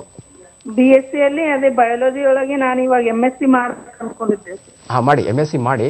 ಇವಾಗ BSc ಅಲ್ಲಿ ಮಾಡಿರೋಂಥ ಒಂದು ಪ್ರಾಜೆಕ್ಟ್ ಅನ್ನ, ಅದಕ್ಕೆ ಬೇಕಾದಂಥ ಕೆಲವು ಪ್ರಯೋಗಗಳನ್ನು ಮಾಡಿ BSc ಅಲ್ಲಿನೇ ನೀವು ಒಂದು ಪೇಪರ್ ಪಬ್ಲಿಷ್ ಮಾಡಿಬಿಟ್ರೆ ನಿಮ್ಮೊಂದು ಅದ್ಭುತ ಒಂದು ವಿಜ್ಞಾನಕ್ಕೆ ಒಂದು ದಾರಿ ಆಗುತ್ತೆ ಅಂತ ಹೇಳ್ತೀನಿ ನಾನು. ಮುಂದಿನ ಕರೆಯನ್ನ ತೆಗೆದುಕೊಳ್ಳೋಣ. ಜಮಖಂಡಿಯಿಂದ ಕರೆ ಇರುವಂತದ್ದು ಪ್ರಕಾಶ್ ಅವರು, ಕೇಳಿ ತಮ್ಮ ಪ್ರಶ್ನೆಯನ್ನ. ಸರ್, ಇವಾಗ ಸರ್ ಹೇಳಿದ್ರು ಒಬ್ಬ ರೈತ ಕೂಡ ಒಂದು ವಿಜ್ಞಾನಿ ಅಂತ ಹೇಳಿದ್ರು. ಸರ್ ಹೇಳಿದ್ರು ಇವಾಗ ಒಂದು ರೈತ ಸಹ ಒಂದು ವಿಜ್ಞಾನಿ ಅಂತ. ಆದ್ರೆ ಇವಾಗ ಮಾರ್ಕೆಟ್ದಲ್ಲಿ ತುಂಬಾ ಅಂದ್ರೆ ಫರ್ಟಿಲೈಸರ್ಸ್ ಅದು ಇದು ಬರ್ತದೆ, ಇದು ಪೊಟ್ಯಾಸಿಯಂ ಹಾಕ್ಬೇಕು ಮತ್ತೆ ಎಲ್ಲ ಈ ರೀತಿ ಎಲ್ಲ ಹೇಳ್ತಾರೆ. ಆದ್ರೆ ರೈತರಿಗೆ ಮೋಸ ಹೋಗ್ತಾರೆ. ಯಾವ್ದು ಹಾಕ್ಬೇಕು ಯಾವ್ದು ಬಿಡ್ಬೇಕು ಎಲ್ಲ ಅಂದ್ರೆ ಪಬ್ಲಿಸಿಟಿ ಯಾವ್ದಾಗ್ತದೆ ಎಲ್ಲರೂ ಅದ್ರ ಜೊತೆನೆ ಹೋಗ್ತಾರೆ. ಯಾವುದೇ ಒಂದು ಹೊಸ ಬ್ರ್ಯಾಂಡ್ ಬಂದ್ರೆ ಅದು ಪಬ್ಲಿಸಿಟಿ ಮಾಡೋಗೋಸ್ಕರ ಮೊದಲು ಒಂದು ಗೊತ್ತಾಯ್ತು ಮಾಡ್ತಾರೆ. ಆದ್ರೆ ರೈತರನ್ನ ಐಡೆಂಟಿಫೈ ಮಾಡೋದು ಹೇಗೆ, ಯಾವ ರೀತಿ ಅಂದ್ರೆ ಇದನ್ನು ಹಾಕಿದ್ರೆ ನಮ್ಗೆ ಉತ್ತರವನ್ನ ನೀಡ್ತಾರೆ. ಪ್ರಕಾಶ್, ನಿಮ್ ಪ್ರಶ್ನೆ ಅರ್ಥ ಆಗಿದೆ. ಖಂಡಿತವಾಗಿ ಪ್ರಕಾಶ್ ಅವರೇ, ಓಕೆ ಸರ್. ವಿಜ್ಞಾನಿಯ ಒಂದು ಮುಖ್ಯ ಕೆಲಸ ಏನಂದ್ರೆ ಒಂದು ಸಾಮಾಜಿಕ ಕಳಕಳಿ ಉಳ್ಳಂತವ್ರು ಇರಬೇಕು. ಇಂದಿನ ಎಂತಹ ಪರಿಸ್ಥಿತಿಯಲ್ಲಿದೆ ಅಂದ್ರೆ ಇಂದಿನ ನಮ್ಮ ಈ ವ್ಯವಸಾಯ ಮಾಡೋಂಥವ್ರಿಗೆ ಡುಪ್ಲಿಕೇಟ್ ಬೀಜ, ಡುಪ್ಲಿಕೇಟ್ ಗೊಬ್ಬರ, ಈ ಡುಪ್ಲಿಕೇಟ್ಗಳು ಜಾಸ್ತಿ ಆಗಿಬಿಟ್ಟಿದೆ. ನಾವು ಡುಪ್ಲಿಕೇಟ್ ಡಿಟೆಕ್ಷನ್ ಕಿಟ್ ಅಂತ ಮಾಡಿದ್ದೀವಿ. ಇವಾಗ ಪೊಟ್ಯಾಷ್ ಅಂತ ಹೇಳ್ತೀವಿ, ಅದು ಎಷ್ಟಿದೆ, ಎಷ್ಟರ ಮಟ್ಟದಲ್ಲಿದೆ, ಅದು ಸರ್ಟಿಫೈಡ್ ಆಗಿರಬೇಕು. ನಾವು ಸಾಮಾನ್ಯವಾಗಿ ಸರ್ಕಾರದ ಸರ್ಟಿಫೈಡ್ ಬಂದಂಥ ವಸ್ತುಗಳನ್ನೇ ಬಳಸಬೇಕು. ಒಂದು ವೇಳೆ ನಿಮಗೆ ಯಾಕೋ ಆದ್ರೂ ನಿಮ್ಗೆ ತೊಂದರೆ ಇದ್ದರೆ ನಿಮ್ಮ ಅಕ್ಕಪಕ್ಕದ ಯೂನಿವರ್ಸಿಟಿಗೆ ಹೋಗಿ ಯೂನಿವರ್ಸಿಟಿಯಲ್ಲಿ ಅದನ್ನ ನೀವು ಅನ್ವೇಷಣೆ ಮಾಡಿ ನಿಜವಾಗ್ಲೂ ಅಷ್ಟು ಪೊಟ್ಯಾಷ್ ಇದೆಯಾ ಅಂತ ಪತ್ತೆನೂ ಹಚ್ಚಬಹುದು. ಹೀಗೆ ಅದಲ್ಲದೆ ನಮ್ಮ ವಿಚಾರದಲ್ಲಿ ಹೇಳಬೇಕಾದ್ರೆ ಪ್ರತಿಯೊಂದು ಗ್ರಾಮ ಪಂಚಾಯತಿಯಲ್ಲಿ ಇಂತಹ ಒಂದು ವ್ಯವಸ್ಥೆ ಇರಬೇಕು. ನಮಗೆ ನೀವು ಗ್ರಾಮ ಪಂಚಾಯತಿ ಇರ್ಬೋದು, ರೈತ ಸಂಪರ್ಕ ಕೇಂದ್ರಗಳಿರ್ಬೋದು, ಅಲ್ಲಿ ಹೋಗ್ಬಿಟ್ಟು ಸರ್ ಇಂತಹ ಒಂದು ಬೀಜ ತಗೊಂಡಿದ್ದೀನಿ ಅಥವಾ ಗೊಬ್ಬರ ತಗೊಂಡಿದ್ದೀನಿ ನಿಜವಾಗಿ ಇದೆಯೋ ಇಲ್ವೋ ಅಂತ ಟೆಸ್ಟ್ ಮಾಡುವಂತ ಒಂದು ವ್ಯವಸ್ಥೆ ಸರ್ಕಾರ ಮಾಡಬೇಕಾಯ್ತು. ಅವಾಗೇನಾಗುತ್ತೆ, ನಮ್ಮ ರೈತರಿಗೆ ಒಂದು ಗಟ್ಟಿಯಾದ ಒಂದು ನೆಲೆ, ಆಮೇಲೆ ಅವಾಗ ಈ ವಿಜ್ಞಾನದ ಒಂದು ಬಳಕೆ, ಸದ್ಬಳಿಕೆ ಅವಾಗ ಕರೆಕ್ಟಾಗಿ ಆಗುತ್ತೆ. ಈಗ ಉದಾಹರಣೆಗೆ ತಾವು ಹೇಳ್ತಾ ಇದ್ದೀರಾ ಏನು ಅಂತಂದ್ರೆ ಒಬ್ಬ ರೈತನು ಕೂಡ ಒಬ್ಬ ವಿಜ್ಞಾನಿ ಆಗಬಹುದು ಅಂತ. ಅದಕ್ಕೆ ಪೂರಕವಾಗಿ ರೈತರು ಕೂಡ ಕರೆ ಮಾಡಿ ನಿಮ್ಗೆ ಕೇಳ್ತಾ ಇದ್ದಾರೆ. ಹಾಗಿದ್ರೆ ಇದಕ್ಕೆ ಉದಾಹರಣೆಯಾಗಿ ಯಾವುದಾದ್ರೂ ಒಂದೆರಡು ಉದಾಹರಣೆಗಳನ್ನ ತಾವು ಕೊಡಬಹುದಾ? ಇಂತಹ ಪ್ರಯತ್ನಗಳು ಹಿಂದೆ ಆಗಿರಬಹುದು ಅಥವಾ ಅವ್ರು ಯಾವ ರೀತಿಯಲ್ಲಿ ಮಾಡಬಹುದು ಅನ್ನೋದ್ರ ಬಗ್ಗೆ ಒಂದು ಸರಳವಾಗಿರುವಂಥದ್ದನ್ನ. ಖಂಡಿತವಾಗಿ ಇವಾಗ ಒಬ್ಬ ರೈತ ತಾವೆಲ್ಲ ನೋಡಿ, ಭೂಮಿ ಉಳಿಬೇಕು, ಅದನ್ನೆಲ್ಲ ಹದವಾಗಿ ಮಾಡಬೇಕು. ಹಿ ಫಾಲೋ ದ ಕಂಪ್ಲೀಟ್ ಪ್ರೊಸೀಜರ್. ಇಷ್ಟೇ ಅವರು ಡಾಕ್ಯುಮೆಂಟ್ ಮಾಡೋ ರಿಸರ್ಚ್ ಪೇಪರ್ ಬರೆಯಲ್ಲ. ಆದ್ರೆ ನಿಜವಾದ ವಿಜ್ಞಾನಿ, ಯಾಕಂದ್ರೆ agriculture science is the mother of all sciences. ಅದು ಎಲ್ಲಾ ಸೈನ್ಸ್ ಬರುತ್ತೆ, ಫಿಸಿಕ್ಸ್, ಕೆಮಿಸ್ಟ್ರಿ, ಬಯಾಲಜಿ. ಈಗ ಸಾಯಿಲ್, ಯಾಕಂದ್ರೆ ನಮ್ಮ ರೈತರಿಗೆ ಈ ಮಣ್ಣಿನ ಲಕ್ಷಣಗಳೇನು, ಯಾವ ಮಣ್ಣು ಯಾವ ಮರಕ್ಕೆ ಬರಬೇಕು, ಎಂಥದ್ದು ಏನು ಅಂತ ಹೇಳಿ ಎಲ್ಲ ನಾನು ಒಂದು ರೈತರಿಗೆ ಕಳ್ಕಳಿಂದ ಕೇಳ್ಕೊಂಡೇನೆಂದ್ರೆ ಸಾಯಿಲ್ ಮ್ಯಾಪ್ ಮಾಡಿಸಿದ್ದೆ. ಸಾಯಿಲ್ ಮ್ಯಾಪ್ ಅಂದ್ರೆ ನಿಮ್ದು 10 ಎಕರೆ ಭೂಮಿ ಯಾವ ಯಾವ ದೃಷ್ಟಿಯಲ್ಲಿ ಯಾವ ಯಾವ ಮಣ್ಣಿದೆ, ಸಾಯಿಲ್ ಕೆಮಿಸ್ಟ್ರಿ ಮಾಡಿಸ್ಬೇಕು, ಸಾಯಿಲ್ ಪ್ರೊಫೈಲ್ ಮಾಡಬೇಕು. ಇದು ಮಾಡಬೇಕಾದ್ರೆ ಸಾಯಿಲ್ ಟೆಸ್ಟಿಂಗ್ ಎಕ್ಸ್ಪೆರಿಮೆಂಟ್ಸ್ ಇದೆ. ಅದು ನೀವು ಸಂಬಂಧಪಟ್ಟ ನಮ್ಮ ಅಗ್ರಿಕಲ್ಚರ್ ಯೂನಿವರ್ಸಿಟಿಯಿಂದನೂ ಅವ್ರನ್ನ ತರಿಸಿ ಮಾಡಬಹುದು. ನನಗೆ ಕೇಳಿದ್ರೆ ಸಾಯಿಲ್ ಟೆಸ್ಟಿಂಗ್ ಕಿಟ್ ನಮ್ಮ ಹತ್ರ ಇದೆ, ಅದನ್ನು ತಾವು ಬಳಸ್ಕೊಂಡ್ರೆ ಎಂತಹ ಮಣ್ಣು ಅಂತ ಅವರೇ ಪ್ರಯೋಗ ಮಾಡಿ ತಾವೇ ತಮ್ಮ ಅನುಭವದಿಂದ ಮಾಡುವಂಥದ್ದು. ನೋಡಿ ಎಷ್ಟು soil sciences are very extremely important. ಆಮೇಲೆ ಇವಾಗ ಕೊಳೆ ರೋಗ ಬಂತು, ಸುಮಾರು 2,000 ಕೋಟಿ ರೂಪಾಯಿ ನಮಗೆ ನಷ್ಟ ಆಗಿದೆ ರೈತರಿಗೆ ತುಂಬಾ ಅಂಥದ್ದು. ಕೊಳೆ ರೋಗಕ್ಕೆ ಉತ್ತರ ಕಂಡು ಹಿಡಿಯಲೇಬೇಕು. ಅವಾಗ ವಿಜ್ಞಾನಿಗಳು ಕೆಲಸ ಮಾಡಬೇಕು, ಅದ್ರ ಜೊತೆಗೆ ನಮ್ಮ ರೈತರು ಕೆಲಸ ಮಾಡಬೇಕು ಅಂತ ಹೇಳ್ತೀವಿ. ಅವಾಗ ಏನ್ ಮಾಡಬೇಕು ಅಂದ್ರೆ ದಯಮಾಡಿ ನಮ್ಮ ರೈತರಿಗೆ ಏನ್ ಕೇಳ್ಕೊಂತೀನಿ ಅಂದ್ರೆ, ನಿಮ್ಮಲ್ಲಿರುವಂಥ ಕೊಳೆ ರೋಗದ ಅದು ಫಂಗಸ್ ಆ ಫಂಗಸ್ ಒಂದು ಸ್ಯಾಂಪಲ್ ತೊಗೊಂಡ್ಬಂದ್ಬಿಟ್ಟು ನೀವು ಎಕ್ಸ್ಪೆರಿಮೆಂಟ್ ನಾವು ಎಕ್ಸ್ಪೆರಿಮೆಂಟ್ ಮಾಡ್ತೀವಿ. How the fungus grows, what are the cytological properties, how it can be controlled, what fungicide ಅಂದ್ರೆ ಅದನ್ನ ಕೆಮಿಕಲ್ ಪದಾರ್ಥಗಳು ಮಾಡಿ ಆ ಫಂಗಸ್ ಅನ್ನು ಸಾಯಿಸುವಂಥದ್ದು. ಎಲ್ಲ ನೀವು ಸೇರ್ಕೊಳ್ಳಿ ಮಾಡುವಂಥ ವಿಜ್ಞಾನ ಇದು. ಬಹಳ ಖಂಡಿತವಾಗಿ ಇವೆಲ್ಲ ನಾವು ಮಾಡಲೇಬೇಕು. ಹಾಗಿದ್ರೆ ಈಗ ಇದಕ್ಕೆ ಉದಾಹರಣೆಯಾಗಿ ಇದಕ್ಕೆ ಪೂರಕವಾಗಿ ನಾವು ಮಾತಾಡೋದಾದ್ರೆ, ಈಗ ಗೊಬ್ಬರ ಅವ್ರು ಕೇಳ್ತಾ ಇದ್ರು. ಹೌದು, ಈ ಗೊಬ್ಬರದಲ್ಲಿ ಈ ರೀತಿಯಲ್ಲಿ ಕಳಪೆ ಇರುವಂತದ್ದು ಇರಬಹುದು, ಮತ್ತೆ ಬೀಜಗಳಲ್ಲಿ ಕಳಪೆ ಇರಬಹುದು. ಅದನ್ನ ಪ್ರಯೋಗಗಳ ಮೂಲಕ ಹೇಗೆ ಕಂಡುಹಿಡಿಯಬಹುದು? ಇವಾಗ ಹೆಬ್ಬಾಳದಲ್ಲೇ ಇರೋದು ನಮ್ದು ಸೀಡ್ ಟೆಸ್ಟಿಂಗ್ ಲ್ಯಾಬೊರೇಟರಿ. ಆದ್ರೆ ಏನಾಗಿದೆ, ಲ್ಯಾಬೊರೇಟರಿ ಎಲ್ಲಾ ರಾಜ್ಯದ ಎಲ್ಲಾ ರೈತರಿಗೂ ಅವ್ರಿಗೂ ಮಾಡೋಕ್ಕಾಗಲ್ಲ. ಅಲ್ಲಿ ಅನೇಕ ಕಾರಣಗಳಿವೆ. ಈ ಕೆಲವು ಬೀಜಗಳನ್ನ ನಿಜವಾಗ್ಲೂ ಹೇಳಬೇಕಂದ್ರೆ ನಿಮ್ಮ ಮನೆಯಲ್ಲಿರೋ ಹಿರಿಯರನ್ನು ಕೇಳಿ, ಅವರು ಕೂಡ ವಿಜ್ಞಾನಿಗಳೇ, ಅವ್ರ ಅನುಭವದಿಂದ ಆದಂತ ವಿಜ್ಞಾನಿಗಳು. ಅವರು ಕೂಡ, ಯಾಕಂದ್ರೆ ಕೆಲವು ಬೀಜಗಳು ನೀರಲ್ಲಿ ಹಾಕಿದ್ರೆ ಆ ಬಣ್ಣ ಬಿಡ್ತಾ ಬರುತ್ತೆ. ಬಣ್ಣ ಬಿಟ್ಟಾಗ ಅವು ಡೂಪ್ಲಿಕೇಟ್ ಅಂತ ಗ್ಯಾರಂಟಿ ಹೇಳ್ತೀನಿ ನಾನು, ಯಾಕಂದ್ರೆ ಅದ್ರ ಮೇಲೆ ಬಣ್ಣ ಹಾಕಿರ್ತಾರೆ. ಅದು ಸ್ವಲ್ಪ ಬಿಸಿ ನೀರಲ್ಲಿ ಹಾಕಿದ್ರೆ ಸಾಕು, ಬಣ್ಣ ಬಿಡುತ್ತೆ, ಗೊತ್ತಾಗ್ಬಿಡುತ್ತೆ ಅಯ್ಯೋ ಇದು ಬಣ್ಣ ಹಾಕಿದ್ದಾನೆ ಅಂತೇಳಿ. ಯಾಕಂದ್ರೆ ಮಾರಕ್ಕೆ ಅದ್ರ ಮೇಲೆ ಸ್ವಲ್ಪ ಅದು ಹೀಟ್ ಮಾಡಿದ್ರೆ ಇವನ್ ಅದ್ರ ಮೇಲೆ ಬರುವಂತ ವ್ಯಾಕ್ಸ್ ಕೋಟಿಂಗ್ ಕೊಟ್ಟಿರ್ತಾರೆ. ಬಣ್ಣ ಏನಾದ್ರು ಫಳಫಳ ಕಾಣಬೇಕು, ಚೆನ್ನಾಗಿ ಕಾಣಬೇಕು. ವ್ಯಾಕ್ಸ್ ಕೋಟಿಂಗ್ ಕೊಟ್ಟು ಸ್ವಲ್ಪ ಬಿಸಿನೀರು ಹಾಕಿಬಿಟ್ರೆ ವ್ಯಾಕ್ಸ್ ಎಲ್ಲ ಮೇಲೆ ಬರುತ್ತೆ, ಬೀಜಗಳು ಏನಂತ ಪತ್ತೆ ಹಚ್ಚಬಹುದು. ಈ ಕಳಪೆ ಬೀಜಗಳನ್ನ ಬಿಸಿಲಲ್ಲಿ ಇಡಿ, ನೋಡ್ತಾ ಅಬ್ಸರ್ವೇಷನ್ಸ್ ಮಾಡ್ತಾ ಬನ್ನಿ, ವೇರಿಯೇಷನ್ಸ್ ಬಹಳ ಬೇಗ ಗೊತ್ತಾಗುತ್ತೆ.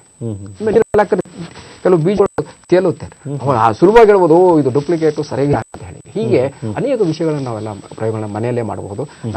ನನಗೆ ಕೇಳಿದ್ರೆ ನಮ್ಮ ರೈತರ ಭೂಮಿನೇ ಪ್ರಯೋಗಶಾಲೆ ಆಗಬೇಕು. ಮುಂದಿನ ಕರೆಯನ್ನ ತೆಗೆದುಕೊಳ್ಳೋಣ. ಶಿರಸಿಯಿಂದ ಕರೆ ಇರುವಂತದ್ದು. ಹರ್ಷ ಅವರು ಕೇಳಿ ತಮ್ಮ ಪ್ರಶ್ನೆನ. ಹಾ ಸರ್. ಕೇಳಿ. ಸರ್ ನಮಸ್ಕಾರ ಸರ್. ನಮಸ್ಕಾರ. ನಮಸ್ಕಾರ. ಸರ್ ನಾನು ಶಿರ್ಸಿ ತಾಲೂಕಿಂದ ಫೋನ್ ಮಾಡ್ತಾ ಇದ್ದೀನಿ ಸರ್. ಹ್ಮ್. ಸರ್ ನಾನು ಈಗಾಗಲೇ ಸರ್ಕಾರಿ ಉದ್ಯೋಗಿ ಸರ್, ಪಂಚಾಯತ್ ಅಭಿವೃದ್ಧಿ ಅಧಿಕಾರಿ ಸರ್, ಗ್ರಾಮೀಣ ಭಾಗದಲ್ಲಿ ಕೆಲಸ ಮಾಡ್ತಾ ಇದ್ದೀನಿ ಸರ್ ನಾನು. ಈಗ ಏನಂದ್ರೆ ನನಗೆ ನಾನು ಮೊದಲಿಂದಲೂ ಚಿಕ್ಕವನಿರ್ಬೇಕಾಗಿದ್ದ ಸಮಯದಿಂದನೂ ನನಗೆ ಸಂಶೋಧನಾ ಮನೋಭಾವ ಜಾಸ್ತಿ ಇದೆ ಸರ್. ನಾನು ಏನಾದ್ರು ಮಾಡ್ಬೇಕಂತ ಅದು ನನ್ನಲ್ಲೇ ಉಳ್ಕೊಂಡು ನಾನು ಫೀಲ್ಡ್ ಚೇಂಜ್ ಮಾಡ್ಕೊಂಡು ಈಗ ಆಡಳಿತ ವಿಭಾಗದಲ್ಲಿ ಬಂದ್ಬಿಟ್ಟಿದ್ದೀನಿ ಸರ್. ಗ್ರಾಮೀಣ ಭಾಗಕ್ಕೆ ಅಥವಾ ನಾನು ಏನಾದ್ರೂ ಒಂದು ಸಂಶೋಧನೆ ಮಾಡ್ಬೇಕು, ನಾನು ಏನಾದ್ರು ಮಾಡ್ಬೇಕಂತ ನನಗೆ ಬಹಳ ಆಸೆ ಇದೆ ಸರ್. ಹಾಗಾಗಿ ಸರ್ಕಾರದಿಂದ ಅನುದಾನ ಬೇಡ ಸರ್, ನನಗೆ ಏನಾದ್ರು ಗೈಡ್ಲೈನ್ ಸಿಗ್ಬೋದಾ ಸರ್? ಖಂಡಿತವಾಗಿ ನೀವು ಸಿರಿಸಿಯಿಂದ ಬಂದಿದ್ದೀರಾ. ಸಿರಿಸಿ ಅಕ್ಕಪಕ್ಕ ಅಂತ ನೈಸರ್ಗಿಕ ಸಂಪತ್ತಿದೆ, ಪ್ರಕೃತಿ ಇದೆ, ಅದ್ಭುತ. ಆಮೇಲೆ ನಿಮ್ಮ ಮನೋಭಾವನೆ ಇದೆ ಅಲ್ಲ, ಸರ್ಕಾರದಲ್ಲಿ ಇದು ಕೂಡ ಒಬ್ಬ ವಿಜ್ಞಾನಿಯಾಗಿ ನಾನು ಈ ಗ್ರಾಮೀಣ ಜನರಿಗೆ ಹೇಗೆ ಮಾಡುತ್ತೋ ಅದು ನಿಜವಾಗ್ಲೂ ಮೆಚ್ಚುವಂಥದ್ದು. ಅದು 2 ದಾರಿ ಇದೆ. ಇವಾಗ ನೋಡಿ, ಒಂದು ಸಿಂಪಲ್ ಪ್ರಾಜೆಕ್ಟ್. ಸಿರಿಸಿಯಲ್ಲಿ ಸಿಗುವಂತಹ ಬಯೋಡೈವರ್ಸಿಟಿ ಬಗ್ಗೆ ತಾವೇನಾದ್ರೂ ಲೇಖನಗಳ ಏನಾದ್ರೂ ಬರೆದಿದ್ದೀರಾ? ನಾನು ಅದ್ರ ಬಗ್ಗೆ ನಾನು ಸಪರೇಟ್ ಆಗಿ ಪುಸ್ತಕದಲ್ಲಿ ಬರಿತಾ ಇದ್ದೀನಿ ಸರ್. ಅದು ವಾತಾವರಣ ಎಷ್ಟು ವರ್ಷದ ಇತಿಹಾಸ ಇದೆ, ಅದರಲ್ಲಿ ಯಾವ್ಯಾವ ಬಗೆಯ ಜೀವಶಾಸ್ತ್ರೀಯ ಒಂದು ಇವುಗಳಿದೆ ಅನ್ನೋದ್ರ ಬಗ್ಗೆ ನಾನು ಬರಿತಿರ್ತೀನಿ ಸರ್. ಏನಾದ್ರು ಬಂದಿದ್ದನ್ನು ಸೂಕ್ಷ್ಮವಾಗಿ ಪರಿಶೀಲನೆ ಮಾಡ್ತಾ ಇರ್ತೀನಿ ಸರ್, ಪ್ರಾಣಿಗಳನ್ನ. ತುಂಬಾ ಸಂತೋಷ. ಪುಸ್ತಕ ಬರೋಕ್ಕಿಂತ ಮುಂಚೆ ನೀವೇನ್ ಮಾಡಿ, ಬಯೋಡೈವರ್ಸಿಟಿ ನಿಮ್ಮ ಸಿರಿಸಿ ಅಕ್ಕಪಕ್ಕದಲ್ಲಿ ತಾಲೂಕು ಮಟ್ಟದಲ್ಲೇ ಮಾಡಿ. ನೀವೇನು ಪೂರ್ತಿ ಮಲೆನಾಡು ಅಥವಾ ಈ ಎಲ್ಲ ಸಹ್ಯಾದ್ರಿ ಹುಡುಕಕ್ಕೆ ಹೋಗಬೇಡಿ. ನಿಮ್ಮ ಹಳ್ಳಿಯಲ್ಲಿ, ನೀವು ಹಳ್ಳಿಯಿಂದ ಬಂದಿದ್ರೆ ಒಂದು ಹಳ್ಳಿಗೆ ಹೋಗಿ, ನೀವು ಹಳ್ಳಿಯಲ್ಲಿ ಹೋಗಿ ಅಲ್ಲಿರುವಂತಹ ಸಮಸ್ಯೆಗಳೇನು, ಅಲ್ಲಿ ಫ್ಲೋರೈಡ್ ಸಮಸ್ಯೆ ಇರ್ಬೋದು, ಅಲ್ಲಿ ನಿಮ್ಮ ಮಣ್ಣಿನ ಕೊರತೆ, ಮಣ್ಣಿನ ಪೊಲ್ಯೂಷನ್ ಅಂತ ಹೇಳ್ತೀವಿ, ಅದು ಇರ್ಬೋದು. ಏನಿದೆ ಅಂತ ಸಿಂಪಲ್ ಆಗಿ ಕೆಲವು ಎಕ್ಸ್ಪೆರಿಮೆಂಟ್ಗಳು ಮಾಡಬೇಕು ಸರ್. ನಿಮ್ಗೆ ಸಿಂಪಲ್ ಆಗಿ ಒಂದು ಕೆಲಸ ಹೇಳ್ತೀನಿ, ದಯಮಾಡಿ ಮಾಡಿ. ನಿಮ್ಮ ಊರಿಗೆ ಹಳ್ಳಿಗೆ ಹೋಗ್ಬಿಟ್ಟು ಬೆನೆಡಿಕ್ಟ್ ಸೊಲ್ಯೂಷನ್ಸ್ ಅಂತ ಸಿಗುತ್ತೆ. ಅದು ನಿಮ್ಮಲ್ಲಿ ಯೂರಿನ್ ಟೆಸ್ಟ್ ಮಾಡಿ ನಿಮಗೆ ಶುಗರ್ ಖಾಲಿ ಇದೆಯೋ ಇಲ್ವೋ ಅಂತ ನಮ್ಮ ರೈತರಿಗೆ ಅಥವಾ ನಮ್ಮ ಗ್ರಾಮೀಣ ಜನರಿಗೆ ಹೇಳ್ಕೊಡುವಂಥದ್ದು. ಇದು ಎಕ್ಸ್ಪೆರಿಮೆಂಟ್ ಏನು ಕಾಸ್ಟ್ಲಿ ಇಲ್ಲ. ಅಲ್ಲಿ ನಾವು ಯೂರಿನ್ ಸ್ಯಾಂಪಲ್ಸ್ ತಗೊಂಡು ಅವರಿಗೆ ಒಂದು ಎಕ್ಸ್ಪೆರಿಮೆಂಟ್ ಮಾಡಿ ನಿಮಗೆ ಸಕ್ಕರೆ ಕಾಯಿಲೆ ಇದೆಯಾ ಇಲ್ವಾ ಅಂತ ಹೇಳಿದ್ರೆ ಸಾಕು, ಎಷ್ಟೋ ಲಾಭ ಆಗುತ್ತೆ. ಇಲ್ಲಿ ಪ್ರಯೋಗನೂ ಆಯಿತು, ಸಮಾಜಕ್ಕೆ ಒಂದು ದಾರಿ ತೋರಿಸ್ದಂಗೆ ಒಂದು ಆಯಿತು. ದಯಮಾಡಿ ಇಂಥ ಅನೇಕ ಎಕ್ಸ್ಪೆರಿಮೆಂಟ್ಗಳಾಗಲಿ ಒಂದು ಈ ಪ್ರಾಜೆಕ್ಟ್ಗಳಲ್ಲಿ ಮಾಡ್ಬೋದು. ಅದಕ್ಕೆ ಅಂದ್ರೆ ಏನಂತಂದ್ರೆ ಒಟ್ಟಿನಲ್ಲಿ ಅವ್ರ ಆಸಕ್ತಿ ಯಾವ್ದಿದೆಯೋ ಆಸಕ್ತಿ ಪೂರ್ವಕವಾಗಿ ಹೋಗ್ಬಹುದು. ಇಲ್ಲ ಅಂತಂದ್ರೂ ಕೂಡ ಕನಿಷ್ಠ ಇಂಥ ಸಣ್ಣ ಪುಟ್ಟ ಪ್ರಯೋಗಗಳನ್ನ ಮಾಡೋದ್ರ ಮೂಲಕ ಅವರು ಸಹಾಯ ಕೂಡ ಮಾಡಬಹುದು ಅಂತ ತಾವು ಹೇಳ್ತಾರೆ. ಆಮೇಲೆ ಇದ್ರ ಜೊತೆಗೆ ತಾವು ಒಂದು ಮಾತು ಹೇಳ್ತಾ ಇದ್ರಿ, ಅವಾಗ ರಾಕೆಟ್ ಅನ್ನ ಪಟಾಕಿ ಹಬ್ಬದ ದಿನಗಳಲ್ಲಿ ಹಾರಿಸೋದ್ರ ಮೂಲಕ ಅಲ್ಲಿ ವಿಜ್ಞಾನವನ್ನ ಇದು ಮಾಡಬಹುದು. ಕೇವಲ ಶಾಲೆಗಳಷ್ಟೇ ಅಲ್ಲ, ಮನೆಯೂ ಕೂಡ ಪ್ರಯೋಗಶಾಲೆ ಆಗ್ಬೇಕು ಅಂತ ತಾವು ಹೇಳ್ತಾ ಇದ್ದೀರಾ. ಈ ಕರೆ ಮಾಡಿದವರು ಕೂಡ ಹೇಳ್ತಾ ಇದ್ದಾರೆ, ಒಂದು ರೀತಿಯಲ್ಲಿ ನಾನು ಕೂಡ ವಿಜ್ಞಾನಿ ಆಗ್ಬೇಕು ಅಂತ. ಇಷ್ಟೆಲ್ಲ ಆಸಕ್ತಿ ಮತ್ತೆ ಈ ಒಂದು ಎಲ್ಲ ಸನ್ನಿವೇಶಗಳ ನಡುವೆಯೂ ಕೂಡ ನಮ್ಮ ಭಾರತದಲ್ಲಿ ವಿಜ್ಞಾನ ಎಷ್ಟು ಮಟ್ಟಿಗೆ ಬೆಳವಣಿಗೆ ಆಗ್ತಿದೆ ಅಂತ ಹೇಳ್ತೀರಾ? ಕಳೆದ ಒಂದು 200 ವರ್ಷಗಳ ಹಿಂದೆಯಿಂದ ನೋಡಿದ್ರು ಸಾಮಾನ್ಯವಾಗಿ ವಿಜ್ಞಾನ ಪ್ರಗತಿ ಆಗಿದೆ. ಆದರೆ ಅಂತಾರಾಷ್ಟ್ರೀಯ ಮಟ್ಟದ ದೃಷ್ಟಿಯಿಂದ ನೋಡಿದಾಗ ಇನ್ನೂ ವಿಜ್ಞಾನ ಪ್ರಗತಿ ಬಹಳ ಆಗಬೇಕು. ಯಾಕಂದರೆ ಕೇವಲ ಕೆಲವೇ ಟೆಕ್ನಾಲಜೀಸ್ ಮಾತ್ರ ಬಳಕೆ ಆದರೆ ಆಗಲ್ಲ. Especially in Indian science, what I call, we should have science introduced in a creative way at primary schools, high schools. ಆಮೇಲೆ MSc BSc ಹೈಯರ್ ಟೆಕ್ನಾಲಜೀಸ್ ಏನೋ ಹೈಯರ್ ಸ್ಟಡೀಸಲ್ಲಿ ಅವರು ಮಾಡ್ಬೋದು. ನಿಜವಾಗ್ಲೂ ಹೇಳಬೇಕಂದ್ರೆ ಅಂತಾರಾಷ್ಟ್ರೀಯ ದೃಷ್ಟಿಯಿಂದ ನೋಡಿದಾಗ ನನಗೆ ನೋವಾಗುತ್ತೆ. ಯಾಕಂದ್ರೆ ನಾನೊಬ್ಬ ವಿಜ್ಞಾನಿ, ಹೇಗೆ ಅಂದರೆ ಸಾಮಾಜಿಕ ಕಳಕಳಿ ಉಳ್ಳಂಥ ವಿಜ್ಞಾನಿ ನಾನು. ವಿಜ್ಞಾನದ ಬಗ್ಗೆ ಕಡಿಮೆ ಆಗಿದೆ ಅಂತ ಹೇಳ್ಬೋದು ನಾವು. ಎಲ್ಲ ಮಕ್ಕಳಿಗೆ ನಮ್ಗೆ ಎಲ್ಲಿ ಪ್ರಯೋಗಶಾಲೆಗಳು ಎಲ್ಲಿವೆ ಸರ್? ಹಳ್ಳಿಗಳಲ್ಲಿ ಹೋದರೆ ಟೆಸ್ಟ್ ಟ್ಯೂಬು ಇಲ್ಲ, ಒಂದು ಮೈಕ್ರೋಸ್ಕೋಪು ಇಲ್ಲ. ಹೇಗೆ ನೀವು ವಿಜ್ಞಾನ ಬೆಳೆಯಲು ಸಾಧ್ಯ? ಪ್ರಮುಖವಾಗಿ ಗ್ರಾಮೀಣ ಶಾಲೆಗಳಲ್ಲಿ ಇಲ್ಲವೇ ಇಲ್ಲ. ಹಾಗಾಗಿ ಈ ಎಲ್ಲ ಸೈನ್ಸ್ ಶುಡ್ ಬಿ ಆಕ್ಸೆಸಿಬಲ್. ಅವ್ರ ಮಕ್ಕಳ ಕೈಯಲ್ಲಿ ಸೈನ್ಸ್ ಕೊಡಬೇಕು. Science should B accessible, experiential learning, the joy of learning concept ಅನ್ನು ಮಕ್ಕಳು ಹೇಳ್ಕೊಟ್ಟು ಅವಾಗ ನಾವು ಒಂದು ವಿಜ್ಞಾನದ ಒಂದು ಪ್ರಗತಿಯನ್ನು ಸಾಧನೆ ಮಾಡಬಹುದು. ಇವಾಗ ಮೊನ್ನೆ ನಾವು ಮಂಗಳಯಾನ ಮಾಡಿದ್ದೀವಿ, ಇಸ್ರೋದವರು ಅದ್ಭುತವಾದ ಕಾರ್ಯಕ್ರಮ DRDO ಅವರು ಮಾಡಿದ್ದಾರೆ. ಇದನ್ನ ಇದೇ ನೋಡಿ, ಅದೇ ಕಾರ್ಯಕ್ರಮವನ್ನು ಜಗತ್ತಿನ ಎಲ್ಲ ನಮ್ಮ ಶಾಲೆಯ ಮಕ್ಕಳಿಗೆ ಲೈವ್ ಟೆಲಿಕಾಸ್ಟ್ ಪ್ರೋಗ್ರಾಮ್ ಮಾಡಿದ್ರೆ ಅವರೆಲ್ಲರೂ ಈ ಕಾರ್ಯಕ್ರಮ ನೋಡ್ಬೋದಾಗಿತ್ತು. Outreach of the science should be reach to the end of the society ಅಂತ ಹೇಳ್ತೀವಿ. ಔಟ್ರೀಚ್ ಪ್ರೋಗ್ರಾಮ್ಸ್ ಈ ರೀತಿ ಮಾಡೋದ್ರಿಂದ ಖಂಡಿತವಾಗಿ ಅಂದ್ರೆ ಅವ್ರಿಗೆಲ್ಲ ಒಂದ್ ಕಡೆ ಸ್ಫೂರ್ತಿ ಸಿಗುತ್ತೆ, ಅವ್ರು ನಾಳೆಯ ವಿಜ್ಞಾನಿಗಳಾಗೋದಕ್ಕೆ ಸ್ಫೂರ್ತಿ ಎಂಬ ನಾವು ಒಳ್ಳೆ ಚೆನ್ನಾಗಿ ಪದ ಬಳಸಿದ್ರಿ. ನನಗೆ ಕೆಲವು ವಿಷಯಗಳಲ್ಲಿ ಅಂದ್ರೆ ಸ್ಫೂರ್ತಿ, ಒಬ್ಬ ವಿಜ್ಞಾನಿ ಆಗಬೇಕಾದ್ರೆ ರೋಲ್ ಮಾಡೆಲ್ಸ್ ಅಂತ ಹೇಳ್ತೀವಿ. ಈ ಸ್ಫೂರ್ತಿಯನ್ನು ಮುಂದೆ ಮಾತಾಡೋಣ, ಆದರೆ ಅದಕ್ಕಿಂತ ಮುಂಚೆ ಒಂದು ಕರೆಯನ್ನ ತೆಗೆದುಕೊಂಬೋಣ. ಬೆಳಗಾಂನಿಂದ ಕರೆ ಇರುವಂತದ್ದು ಮೌನೇಶ್ ಪತ್ತಾರ್ ಅವರ ಕೇಳಿ ತಮ್ಮ ಪ್ರಶ್ನೆಯನ್ನ. ಹಲೋ, ನಮಸ್ಕಾರ ಸರ್. ನಮಸ್ಕಾರ, ಕೇಳಿ. ಸರ್, ನಾ ಮೊರಾರ್ಜಿ ದೇಸಾಯಿ ಸ್ಕೂಲ್ ಶಿಕ್ಷಕನಾಗಿದ್ದೀನಿ ಸರ್. ನಾನು ಮೌನೇಶ್ ಪತ್ತಾರ್ ಅಂತ. ನಾವು ಬೆಳಗಾವಿ ಕಾಲ್ ಮಾಡ್ತಿದ್ದೀನಿ ಸರ್. ಈಗ ಮಕ್ಕಳಲ್ಲಿ ನಾವು ಯಾವ ರೀತಿಯಾಗಿ ವೈಜ್ಞಾನಿಕ ಮನೋಭಾವ ಬೆಳೆಸಬೇಕಾದ್ರೆ ನಾವು ಯಾವ ರೀತಿಯಾಗಿ ಪ್ರಮುಖವಾದಂತ ಬುಕ್ ಅವ್ರಿಗೆ ಇದನ್ನ ಹೇಳ್ಬೇಕಂತ, ಟೆಕ್ಸ್ಟ್ ಬುಕ್ ಎಲ್ಲ ಅವ್ರಿಗೆ ಯಾವ ರೀತಿ ಓದ್ಬೇಕಂತ ಟೆಕ್ಸ್ಟ್ ಬುಕ್ ಎಲ್ಲ. ಖಂಡಿತವಾಗಿ. ಇವಾಗ ನೀವು ಪ್ರೈಮರಿ ಶಾಲೆ ಮಕ್ಕಳಿಗೆ ಫಿಸಿಕ್ಸ್ ಇದೆ, ಕೆಮಿಸ್ಟ್ರಿ, ಬಯಾಲಜಿ ಇದೆ. ಅದು ಓಕೆ ಓಕೆ. ಅದು ಅದ್ರೊಳಗೆ ಮುಖ್ಯವಾಗಿ ಸೈನ್ಸ್, ಒಟ್ಟು ಟೋಟಲ್ ಆಗಿ ಸೈನ್ಸ್, ಬೇಸಿಕ್ ಸೈನ್ಸ್ ಯಾವ ರೀತಿಯಾಗಿ ಅವರಿಗೆ ಹೌದು ಹೌದು. ಅವಾಗ ಏನ್ ಮಾಡ್ಬೇಕಂದ್ರೆ ಮೊದಲು ಪುಸ್ತಕದಲ್ಲಿ ಏನಿದೆ, ಪಠ್ಯದಲ್ಲಿ ಏನಿದೆ ಮೊದಲು ಹೇಳ್ಕೊಡಿ ಫಸ್ಟ್. ಅದ್ರ ಸಂಬಂಧಪಟ್ಟ ಇವು ನೋಡಿ, ನೀವಾಗ 5ನೇ ತರಗತಿಯಲ್ಲಿ ನಮ್ಮಲ್ಲಿ ಎಕ್ಸ್ಪೆರಿಮೆಂಟ್ಸೇ ಇಲ್ಲ. ನಾವು ಎಕ್ಸ್ಪೆರಿಮೆಂಟ್ ಎಲ್ಲ ತಯಾರಿ ಮಾಡಿದ್ದೀವಿ. ದಯಮಾಡಿ ಅವೆಲ್ಲ ಎಕ್ಸ್ಪೆರಿಮೆಂಟ್ಗಳು ತಾವು ಮಾಡಬಹುದು. ಫಸ್ಟ್ ಏನಂದ್ರೆ ಪಠ್ಯದಲ್ಲಿರೋದು ಮುಂಚೆ ಹೇಳ್ಕೊಡೋಣ. ಅದಾದ್ಮೇಲೆ creativity and innovative experiments, activity based learning, project based learning, research oriented learning, ಕೇವಲ ಅನೇಕ ಈ ಮೆಥಡಾಲಜೀಸ್ ಇದೆ, ಅವನ್ನೆಲ್ಲ ಬಳಸ್ಕೋಬೇಕು ನಾವು. ಅವಾಗ ಏನಾಗುತ್ತೆ, ಅವರಿಗೆ ಅನೇಕ ವಿಷಯಗಳ ಬಗ್ಗೆ ಅರ್ಥನೂ ಆಗುತ್ತೆ. ಆಮೇಲೆ ವೈಜ್ಞಾನಿಕ ಮನೋಭಾವನೆ ಆಯಿತು. ಆಮೇಲೆ ಈ ವಿಜ್ಞಾನ ಹೇಗೆ ಹೇಳ್ಕೊಡೋದು ಅನ್ನೋದು ಕೂಡ ಬಹಳ ಮುಖ್ಯ. ನೀವು ಮೇಷ್ಟ್ರಾದ್ರಿಂದ ನೀವು ವಿಜ್ಞಾನ ಹೇಗೆ ಹೇಳ್ಕೊಡ್ಬೇಕು ಅಂತಲೇ ಟ್ರೈನಿಂಗ್ ಪ್ರೋಗ್ರಾಮ್ ತಗೋಬೇಕು. ಈಗ ದಿಲ್ಲಿಯಲ್ಲಿ ಅದು ಟ್ರೈನಿಂಗ್ ಪ್ರೋಗ್ರಾಮ್ ಇದೆ, that is called science communication skills. ಒಬ್ಬ ಉಪನ್ಯಾಸಕರಾದ್ಮೇಲೆ ಸೈನ್ಸ್ ಕಮ್ಯುನಿಕೇಷನ್ ಸ್ಕಿಲ್ಸನ್ನು ಕಲ್ಕೊಂಡು, ಅದು ಮೆಥಡಾಲಜಿನ ಕಲ್ಕೊಂಡು, ಸ್ವಾಮಿ ನಂಬಿ ಸುಮಾರು 5,000 ಎಕ್ಸ್ಪೆರಿಮೆಂಟ್ಗಳು ನಮ್ಮ ಹತ್ರ ಸಿಗುತ್ತೆ. ಇವಾಗ ಚಿಕ್ಕ ಮಕ್ಕಳಿಗೆ ನಾವು ಮಾಡಿಕೊಡ್ಬೋದು. ಖಂಡಿತವಾಗಿ ನಾವು ತಾವು ನಮ್ಮನ್ನು ಸಂಪರ್ಕಿಸ್ಬೋದು.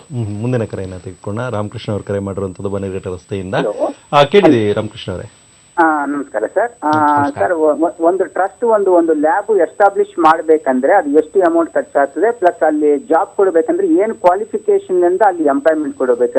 ಎಕ್ಸಾಂಪಲ್ ಅಂದ್ರೆ ಇವಾಗ ಎಷ್ಟೋ MNC companies, local companies, small scale industries ಎಷ್ಟೋ ಕಲಬೆರಕೆ ಹಾಲು, ಎಷ್ಟೋ ಐಟಮ್ಸ್ ಮಾರ್ಕೆಟ್ ಅಲ್ಲಿ ಸೇಲ್ ಮಾಡ್ತಾ ಇದೆ. ಇದು ಜನರಲ್ ಪಬ್ಲಿಕ್ ಒಂದು ಅವೇರ್ನೆಸ್ ತಗೊಂಡ್ ಬರಬೇಕು. ಈ ಸೈನ್ಸ್ ಇದು ಬಗ್ಗೆ ಸ್ವಲ್ಪ ಸಪೋರ್ಟ್ ಬೇಕಾಗಿದೆ, ಇನ್ಫಾರ್ಮೇಶನ್ ಎಲ್ಲ ಈ ಪಾಟೀಲ್ ಅವರಿಂದ ಸರ್. ಖಂಡಿತವಾಗಿ. ನೀವು ಹೇಳ್ತಾ ಇರೋದು ಕನ್ಸ್ಯೂಮರ್ ಅವೇರ್ನೆಸ್ ಸೈನ್ಸ್ ಅಂತ ಹೇಳಿ. ಸ್ವಾಮಿ, ನಾನು ಸ್ಟ್ರೀಟ್ ಸೈನ್ಸ್ ಅಂತ ಕರಿತೀನಿ.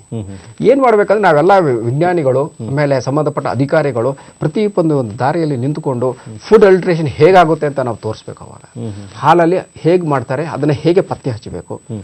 ನಿಮ್ಮ ಮೆಣಸಿನಕಾಯಿ ಪುಡಿಯಲ್ಲಿ ಇರಬೇಕಾದಂಥ ಕೆಲವು ಕೆಮಿಕಲ್ಸ್ ಪ್ರಾಹಿಬಿಟೆಡ್ ಇದೆ, ಅದು ಕೂಡ ನಾವು ಎಕ್ಸ್ಪೆರಿಮೆಂಟ್ ಮಾಡಿ ತೋರಿಸ್ಬೇಕು. ಸ್ಟ್ರೀಟ್ ಸೈನ್ಸ್ ಅಂದ್ರೆ ಸಾಮಾನ್ಯ ಜನರಿಗೆ ರೋಡ್ ಮೇಲೆ ನಿಂತುಕೊಂಡು ಅನೇಕ ಪ್ರಯೋಗಗಳನ್ನ ಮಾಡಿ ಯಾವ ಥರದ ಕಲಬೆರಕೆ ಆಗುತ್ತಿದೆ ಅಂತ ತೋರಿಸ್ಬೇಕು. ಆವಾಗ ಜನರಲ್ಲಿ ಒಂದು ಕಲಬೆರಕೆ ಆದಂತಹ ಅನಾಹುತಗಳ ಬಗ್ಗೆ ಒಂದು ಐಡಿಯಾ ಬರುತ್ತೆ.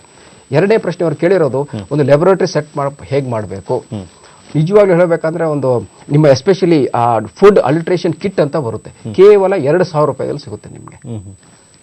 ಈ MNC ಕಂಪನಿಗಳೆಲ್ಲ ಏನಿದೆ ಅಲ್ಲ ರೀ, they are also interested in to support science as a corporate responsibility ಅಂತ ಒಂದು ಸಂಘ ಸಂಸ್ಥೆಗಳನ್ನ ಕಟ್ಟಿಕೊಂಡು ಅದರಿಂದ ಒಂದು ಲ್ಯಾಬೊರೇಟರಿ, ನನಗೆ ಕೇಳಿದ್ರೆ ಮನೆಯಲ್ಲಿ ಲ್ಯಾಬೊರೇಟರಿ, ರಸ್ತೆಯಲ್ಲಿ ಲ್ಯಾಬೊರೇಟರಿ, ಶಾಲೆ ಕಾಲೇಜುಗಳಲ್ಲಂತೂ ಲ್ಯಾಬೊರೇಟರಿ ಇರಲೇಬೇಕು. ಈ experimental science what we call that will make a big change.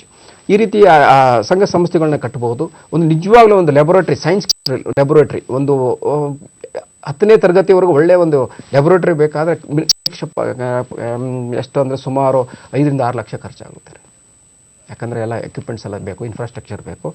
ಆಮೇಲೆ ಅವ್ರಿಗೆ ಟ್ರೈನಿಂಗ್ ಕೊಟ್ಟಾದ ಮೇಲೆ ಅಲ್ಲಿ ಅನೇಕ ಪ್ರಯೋಗಗಳನ್ನ ಮಾಡ್ಬೋದು. ಈಗ ನೀವು ಹೇಳ್ತಾ ಇದ್ರೆ, ಯಾಕೆಂದರೆ ಈಗ ಅವರ ಒಂದು ಅವರ ಆಸಕ್ತಿ ಏನು ಅಂತಂದರೆ ಬೀದಿನಲ್ಲೇ ಇರಬಹುದು ಅಥವಾ ಎಲ್ಲೇ ಇರಬಹುದು, ಇಂಥದ್ರಲ್ಲೂ ಕೂಡ ಕಳಪೆ ಇರುವಂಥದ್ದನ್ನು ಪತ್ತೆ ಹಚ್ಚುವಂಥ ಕೆಲಸವನ್ನು ತಾವು ಅವಾಗ ರೈತರ ಬಗ್ಗೆ ಹೇಳ್ತಾ ಇದ್ದಾರೆ. ಅದೇ ರೀತಿಯಲ್ಲಿ ಇದನ್ನು ಹೇಗೆ ಮಾಡ್ಬೋದು? ಯಾಕೆಂದ್ರೆ ವಿಜ್ಞಾನ ಏನು ನನಗೆ ಗೊತ್ತಿಲ್ಲ, ಅದನ್ನು ಹೇಗೆ ಕಂಡುಹಿಡಿಯಬೇಕು ಅನ್ನೋದ್ರ ಗೊತ್ತಿಲ್ಲ. ಆದರೆ ಇಂಥದ್ದನ್ನು ಕಂಡುಹಿಡಿಯೋ ಪ್ರಯತ್ನ ಹೇಗೆ ಮಾಡಬಹುದು ಅಂತ. ಇವಾಗ 2 ದಾರಿ. ಒಂದು ಇವಾಗ ISI ಸರ್ಟಿಫೈಡ್ ಪ್ರಾಡಕ್ಟ್ಸ್ ಅಂತ ಬರುತ್ತೆ, ಅಲ್ಲಿ ಸಾಮಾನ್ಯವಾಗಿ ಸಂಬಂಧಪಟ್ಟ ಕ್ವಾಲಿಟಿ ಟೆಸ್ಟ್ ಎಲ್ಲ ಮಾಡಿರ್ತಾರೆ. ನೀವು ಸಿಂಪಲ್ ಆಗಿ ಸರ್, ಪ್ರತಿನಿತ್ಯ ನೀವು ಪೆಟ್ರೋಲ್ ಬ್ಯಾಂಕಿಗೆ ಹೋಗ್ತೀರಾ, ನೀವು ಹಾಕ್ಸ್ಕೊಳ್ಳೋ ಪೆಟ್ರೋಲು ಯಾವ ಕ್ವಾಲಿಟಿಯಲ್ಲಿ ಇದೆ, ಅಲ್ಲಿ 4-5 ಎಕ್ಸ್ಪೆರಿಮೆಂಟ್ಗಳಿವೆ. ಒಂದು ಟಿಶ್ಯೂ ಪೇಪರ್ ತಗೊಳ್ಳಿ, ಒಂದು ಹನಿ ಹಾಕಿ, ಅದು ಎಷ್ಟು ಸ್ಪ್ರೆಡ್ ಆಗುತ್ತೆ ಅದ್ರ ಮೇಲೆ ಹೇಳ್ಬೋದು ಎಷ್ಟು ಕಲಬೆರಕೆ ಆಗಿದೆ ಅಂತ. ಒಂದು ಪೀಸ್ ಆಫ್ ಪೇಪರ್ ಅಷ್ಟೇ ಸಾಕು. ಈ ರೀತಿಯಾಗಿ ವಿಜ್ಞಾನವನ್ನ ನಾವು ಅತಿ ಹತ್ರ ತಗೊಂಡು ಜನರ ಹತ್ರ ತಗೊಂಡು ಹೋಗ್ಬೇಕು. ನಾವು ತುಂಬಾ ವಿಜ್ಞಾನ ಅಂದ್ರೆ ಬಹಳ ದೂರ ಯಾವುದೋ ತಿಳಿಲಾರಂತ ವಿಷಯ ಅಂತ ಹಾಗೇನಲ್ಲ. ನೋಡಿ, ಪೆಟ್ರೋಲ್ ಟೆಸ್ಟ್ ಅಲ್ಲಿ 5. ಆಮೇಲೆ ಭಾರತ ಸರ್ಕಾರದ ಪ್ರಕಾರ ಪ್ರತಿ ಒಂದು ಪೆಟ್ರೋಲ್ ಬಂಕಿನಲ್ಲಿ ಟೆಸ್ಟ್ ಫೆಸಿಲಿಟೀಸ್ ಇರುತ್ತೆ. ದಯಮಾಡಿ ನೀವು ಏನು ಮಾಡಬೇಕು, ನೆಕ್ಸ್ಟ್ ಟೈಮ್ ಪೆಟ್ರೋಲ್ ಬಂಕಿಗೆ ಹೋದಾಗ ಈ ಪೇಪರ್ ಅವ್ರು ಪೇಪರ್ ಕೊಡ್ಬೇಕು ನಮಗೆ, ಅವರೇ ಪೇಪರ್ ಕೊಡ್ತಾರೆ, ನೀವು ಟೆಸ್ಟ್ ಮಾಡಿ. ಒಂದು ವಾಲ್ಯೂಮ್ ಟೆಸ್ಟ್ ಮಾಡ್ಬೋದು, ಕ್ವಾಲಿಟಿ ಟೆಸ್ಟ್ ಮಾಡ್ಬೋದು. 6 ಎಕ್ಸ್ಪೆರಿಮೆಂಟ್ಸ್ ನೀವು 5 ನಿಮಿಷದಲ್ಲಿ ಮಾಡ್ಬೋದು. ಅಲ್ಲೇ ಕೇಳಿ ಮಾಡುವಂಥದ್ದು, ನೋಡು ಮಾಡುವಂಥದ್ದು. ಈಗ ಮುಂದಿನ ಕರೆಯನ್ನು ತೆಗೆದುಕೊಳ್ಳೋಣ. ಬಳ್ಳಾರಿಯಿಂದ ಕರೆಯಿರುವಂಥದ್ದು ಸುಮಂಗಲ ಅವರು ಕೇಳಿ ತಮ್ಮ ಪ್ರಶ್ನೆಯನ್ನ. ಸರ್ ಶುಭ ಮುಂಜಾನೆ ಸರ್. ಶುಭ. ನಾನು DMIT ಅಂದ್ರೆ ಇದು ಡಿಪ್ಲೊಮಾ ಇನ್ ಲ್ಯಾಬ್ ಟೆಕ್ನಿಷಿಯನ್ ಅಂತ ಮಾಡಕತ್ತೀನಿ ಸರ್, ಪ್ಯಾರಾಮೆಡಿಕಲ್ ಒಳಗಡೆ. ನನ್ಗೆ ಸ್ವಲ್ಪ ರಿಸರ್ಚ್ ಅಲ್ಲಿ ಆಸಕ್ತಿ ಬಹಳ ಸರ್. ನನ್ ಮುಂದೆ ಹೆಂಗ್ ಮುಂದುವರಿಬಹುದು ಅಂದ್ರೆ ವಿಜ್ಞಾನಿ ಆ ದಾರಿಯಲ್ಲಿ ಹೆಂಗ್ ಮುಂದುವರಿಬೇಕಂತ ಕೇಳ್ತಾ ಇದ್ದೀನಿ. ಖಂಡಿತವಾಗಿ ನೀವು ಲ್ಯಾಬ್ ಟೆಕ್ನಿಷಿಯನ್ ಕೋರ್ಸ್ಗಳನ್ನು ಮಾಡ್ತಾ ಇದ್ದೀರಾ. ಲ್ಯಾಬ್ ಟೆಕ್ನಿಷಿಯನ್ ಸೈನ್ಸ್ ಮುಗ್ದಿದೆ ಸರ್. ಮುಗ್ದಿದ್ಯಾ? ತುಂಬಾ ಒಳ್ಳೇದಾಯ್ತು. ನೀವು ಲ್ಯಾಬ್ ಟೆಕ್ನಿಷಿಯನ್ ಆಗಿ ಇವಾಗ ಮುಂದಿನ ಏನು ನಿಮ್ಗೆ 2 ಎಕ್ಸ್ಪೆರಿಮೆಂಟ್ ಹೇಳ್ತೀನಮ್ಮ. ನಿಜವಾಗ್ಲೂ ಹೇಳ್ಬೇಕಂದ್ರೆ ನೀವು ಎಲ್ಲಿದ್ರ ಅದೇ ಊರಲ್ಲಿ ಅಥವಾ ನಿಮ್ಮ ದಾರಿ ಅಥವಾ ನಿಮ್ಮ ಓಣಿಯಲ್ಲಿ ಇದ್ಕೊಂಡು ಏನ್ ಮಾಡ್ಬೋದು ಅಂತಂದ್ರೆ, ನೀವು ಅಲ್ಲಿ ಬ್ಲಡ್ ಟೆಸ್ಟಿಂಗ್ ಹೇಗೆ ಮಾಡಬೇಕು, ಬ್ಲಡ್ ಗ್ರೂಪಿಂಗ್ ಮಕ್ಕಳಿಗೆ ಹೇಳ್ಕೊಡಿ, ಸಾಕು, ಅಷ್ಟೇ ಆಗ್ಬಿಡುತ್ತೆ. ಯಾಕಂದ್ರೆ A ಪಾಸಿಟಿವ್ B ಪಾಸಿಟಿವ್ ಅಂದ್ರೆ ಗೊತ್ತಿಲ್ಲ ಅವರಿಗೆ. ಬ್ಲಡ್ ಅಂದ್ರೆ ಬ್ಲಡ್ ಅಲ್ಲಿ ರಿಸರ್ಚ್ ಮಾಡಕ್ಕೆ ನಿಮ್ಗೆ ಎಷ್ಟು ಅವಕಾಶಗಳಿವೆ ಅಂದ್ರೆ ಅಂತಾರಾಷ್ಟ್ರೀಯ ಮಟ್ಟದ ವಿಜ್ಞಾನ ಬಳಸ್ಬೋದು. ಆಮೇಲೆ ಇದು ಅವರು ಬೇರೆಯವರಿಗೆ ತೋರಿಸ್ಕೊಡೋದು. ಆದ್ರೆ ಇವರು ಮುಂದಿನ ದಿನಗಳಲ್ಲಿ ಹೇಗೆ ಸಂಶೋಧನೆಗಳು ಇವಾಗ ನಮ್ಮ ಗ್ರಾಮೀಣ ಪ್ರದೇಶದಲ್ಲಿ ಒಂದು ದೊಡ್ಡದಾದ ಒಂದು ಸಮಸ್ಯೆ ಕಾಡ್ತಾ ಇದೆ, ಬ್ರೆಸ್ಟ್ ಕ್ಯಾನ್ಸರ್.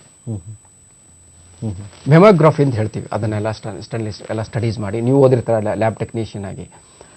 ಹಳ್ಳಿಗೆ ಹೋಗಿ ಮೆಮೊಗ್ರಫಿ ಸ್ಕ್ರೀನಿಂಗ್ ಟೆಸ್ಟ್ ಅಂತ ಇದೆ, ಅವ್ರಿಗೆ ಮಾಡಿ ತೋರಿಸಿ ಎಲ್ಲ ಸಂಬಂಧಪಟ್ಟ ಸ್ಟೆಟಿಸ್ಟಿಕಲ್ಸು, ಫೋಟೋಸು, ಆ ರೋಗಿಗಳ ಲಕ್ಷಣ ಅದೆಲ್ಲ ಮಾಡಿದ್ರೆ ಅದೇ ದೊಡ್ಡ ರಿಸರ್ಚ್ ಪೇಪರ್, ಅದೇ ನಿಮ್ಮ PhD ಅಂತ ಹೇಳ್ಬೋದು. ನಾನು ಅಷ್ಟಾದ್ರೂ ಮಾಡ್ಬೋದಲ್ವಾ? ನೋಡಿ, ಅಂದರೆ ನಾನು ಹೇಳ್ತಿರೋದೇನೆಂದರೆ ಅನೇಕ ವಿಷಯಗಳಿವೆ. ದಯಮಾಡಿ ನೀವು ನಮ್ಮನ್ನು ಕಾಂಟ್ಯಾಕ್ಟ್ ಮಾಡಿ, ನಿಮ್ಮ ಅನೇಕ ಪ್ರಾಜೆಕ್ಟ್ಗಳು ಮಾಡ್ಬೋದು. ಆಮೇಲೆ ಅಂತಾರಾಷ್ಟ್ರೀಯ ವಿಜ್ಞಾನ ಸಮ್ಮೇಳನದಲ್ಲಿ ಕೂಡ ಇಂಥ ಅನೇಕ ವಿಷಯಗಳನ್ನ ನಾವು ಮಾತಾಡ್ತೀವಿ. ಖಂಡಿತವಾಗಿ ನಿಮ್ಮ lab technical skills can be used for science. ಈಗ ತಾವು ಒಂದು ಮಾತು ಹೇಳ್ತಾ ಇದ್ರಿ, ಏನು ಅಂತಂದ್ರೆ ಈಗ ನೋಡಿ, ಸಾಮಾನ್ಯವಾಗಿ ಕರೆ ಮಾಡ್ತಿರುವಂಥವರ ಒಂದು ಗಮನವನ್ನು ನಾವು ಅವರ ಆಸಕ್ತಿಯನ್ನು ಗಮನಿಸೋದಾದ್ರೆ, ಮತ್ತೆ ಮಕ್ಕಳಲ್ಲೂ ಕೂಡ ಶಿಕ್ಷಕರು ಎಲ್ಲರೂ ಕರೆ ಮಾಡಿ ಹೇಳ್ತಿರುವಂಥದ್ದು ಏನೊಂದು ನಾಳೆ ದಿವಸ ಹೇಗೆ ಅಂತ. ಒಟ್ಟಿನಲ್ಲಿ ಇದಕ್ಕೆಲ್ಲವೂ ಕೂಡ ಸ್ಫೂರ್ತಿ ಅನ್ನೋದು ತುಂಬ ಮುಖ್ಯವಾಗುತ್ತೆ. ಹಾಗಾಗಿ ತಾವು ಸ್ಫೂರ್ತಿಯ ಬಗ್ಗೆ ತಾವು ಹೇಳ್ತಾ ಇದ್ರಿ. ಖಂಡಿತವಾಗಿ ಪ್ಯಾಷನ್ ಅಂತ ಹೇಳ್ತೀವಿ, quest for knowledge, life long learning. ಈ ಕೆಲವು ಕಾನ್ಸೆಪ್ಟ್ಗಳನ್ನ ಇಟ್ಕೊಂಡು ನನ್ನ ಜೀವನದಲ್ಲಾದಂಥ ಕೆಲವು ವಿಜ್ಞಾನಿಗಳು ನನಗೆ ರೋಲ್ ಮಾಡಲ್ ಆಗಿದ್ರು, ನನ್ನ ಇನ್ಸ್ಪಿರೇಷನ್ಗೆ. ಪ್ರಪ್ರಥಮವಾಗಿ ಮೇಡಮ್ ಕ್ಯೂರಿ ಅವ್ರ ಮನೆಗೆ ಹೋಗಿದ್ದೀನಿ, ಅವರ ಮಗಳನ್ನ ಭೇಟಿಯಾಗಿದ್ದೀನಿ. ಮೇಡಮ್ ಕ್ಯೂರಿ ಅವರ ಸಾಧನೆಗಳ ಬಗ್ಗೆ ಮಾತಾಡಿದಾಗ ಅದ್ಭುತವಾದ ಒಂದು ಅನುಭವ. ಅವರು ಮುಸ್ರೆ ಪಾತ್ರೆ ತಿಕ್ಕಿ ಪ್ರಥಮ ನೋಬೆಲ್ ಪ್ರೈಸ್ ತಗೊಂಡಿದ್ದಾರೆ ಅಂದ್ರೆ ನೀವೇ ಹೇಳಿ, ಇನ್ನೂ ಏನ್ ಬೇಕು ನಮ್ಮ ಇನ್ಸ್ಪಿರೇಷನ್. ಒಬ್ಬ ಸಾಮಾನ್ಯ ವಿಜ್ಞಾನ ಮೇಷ್ಟ್ರ ಮಗಳಾಗಿ ಅವಳು ಒಂದು ಘಟನೆ ಆಗುತ್ತೆ ಒಂದು ಜೀವನದಲ್ಲಿ. 5ನೇ ತರಗತಿಯಲ್ಲಿದ್ದಾಗ ಒಂದು ಎಸ್ಸೆ ಬರಿಬೇಕಾಗುತ್ತೆ, ಏನ್ ಮಾಡ್ತೀರಾ ಅಂತ ಹೇಳಿ. ಎಸ್ಸೆ ಒಂದು ಬರಿಬೇಕಾದ್ರೆ 5 ಮೇಡಮ್ ಕ್ಯೂರಿ ಅವರು 5 ಎಸ್ಸೆ ಬರೆದು ಕೊಡಬೇಕಾಗಿರುತ್ತೆ. ಅವಳು ಪಾಪ 1.5 ತಾಸಲ್ಲಿ ಕೂತ್ಕೊಂಡು ಎಸ್ಸೆ ಬರೆಯಕ್ಕಾಗಲ್ಲ, ಖಾಲಿ ಪುಟ ಕೊಡ್ತಾರೆ, ಎಕ್ಸಾಮಲ್ಲಿ ಫೇಲ್ ಆಗ್ತಾರೆ. ಆದರೆ ಕೊನೆ ಪುಟದಲ್ಲಿ ಬರೆದಿರೋದು ಒಂದೇ ಒಂದು ವಾಕ್ಯ, ನನಗೆ 10 ನೋಬೆಲ್ ಪ್ರೈಸ್ ಬೇಕು ಅಂತ. ನೋಡಿ, ನಮ್ಮ ಮಕ್ಕಳ ಕನಸು ಇಂಥ ದೊಡ್ಡ ಕನಸುಗಳಿರಬೇಕು. Think big. India needs a big great political thinkers and scientific thinkers who can lead India in 21st century. Think big. ಇಲ್ಲಿ ನೋಡಿ, ಇವಾಗ ನೀವು ಮೇಡಮ್ ಕ್ಯೂರಿ ಅವರ ಲ್ಯಾಬೊರೇಟರಿ ಹೋಗಿದ್ದೆ, ನೀವು ಅಲ್ಲಿ ಚಿತ್ರ ಕೂಡ ಕಾಣ್ತಾ ಇದ್ದೀರಾ. ಆ ಲ್ಯಾಬೊರೇಟರಿ ಒಂದು ದನದ ಕೊಟ್ಟಿಗೆ ಇಲ್ಲಿವರೆಗೂ 18 ನೋಬೆಲ್ ಪ್ರೈಸ್ಗಳನ್ನು ಕೊಟ್ಟಿದ್ದಾರೆ ಮೇಡಮ್ ಕ್ಯೂರಿ. ಈ ದನದ ಕೊಟ್ಟಿಗೆ ಸ್ವತಃ ಅವರು 6 ನೋಬೆಲ್ ಪ್ರೈಸು, ನಮ್ಮ ಸ್ಟೂಡೆಂಟ್ಗೆ 2 ನೋಬೆಲ್ ಪ್ರೈಸು, ಪಕ್ಕದ ಮನೆಯವರಿಗೆ 2 ನೋಬೆಲ್ ಪ್ರೈಸು.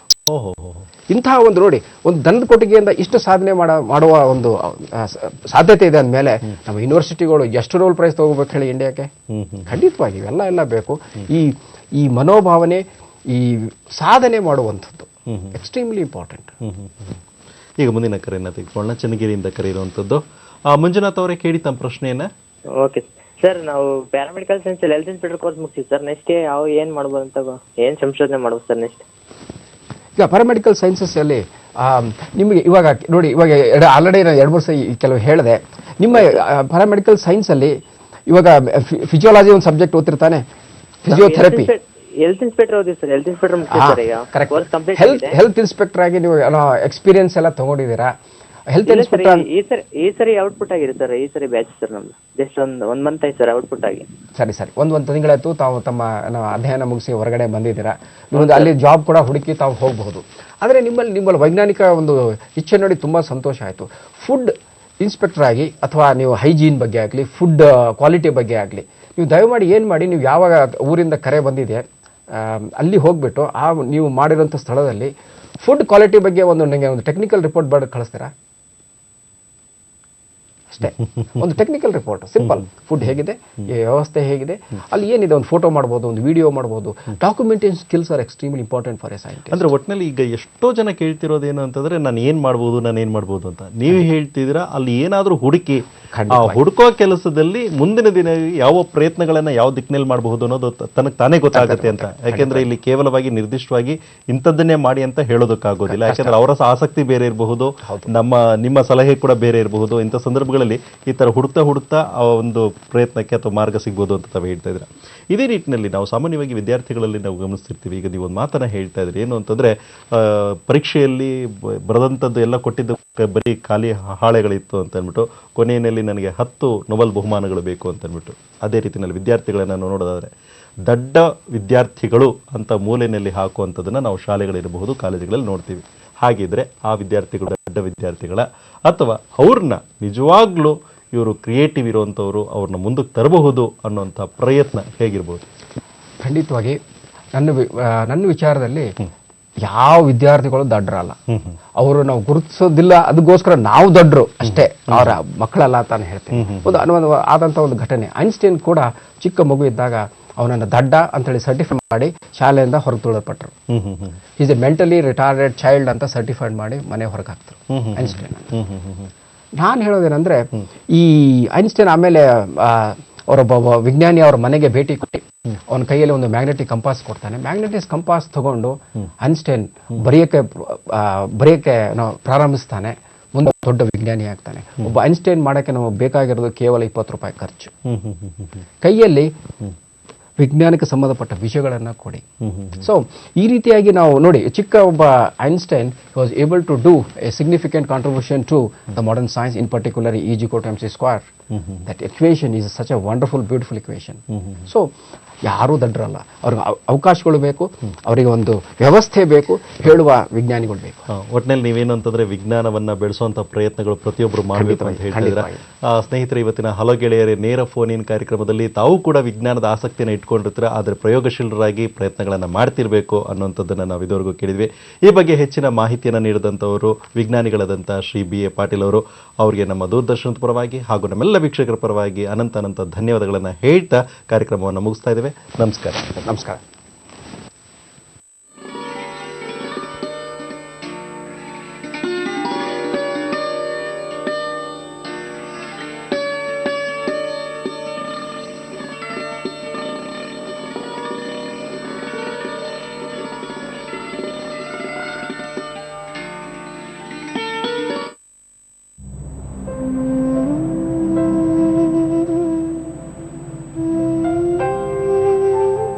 ಕೇವಲ ಒಬ್ಬನಿಂದಾಗಿ ಈ ದೇಶ ನಿರ್ಮಾಣವಾಗಿಲ್ಲ.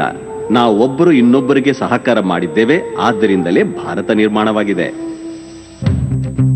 ರಸ್ತೆಗಳನ್ನು ನಾವು ಮಾಡಿದ್ದೇವೆ, ಆದರೆ ಪ್ರಯಾಣಿಕರಿಗೆ ಊಟವನ್ನು ಎಲ್ಲರೂ ಸೇರಿ ಉಣಿಸಿದ್ದೇವೆ.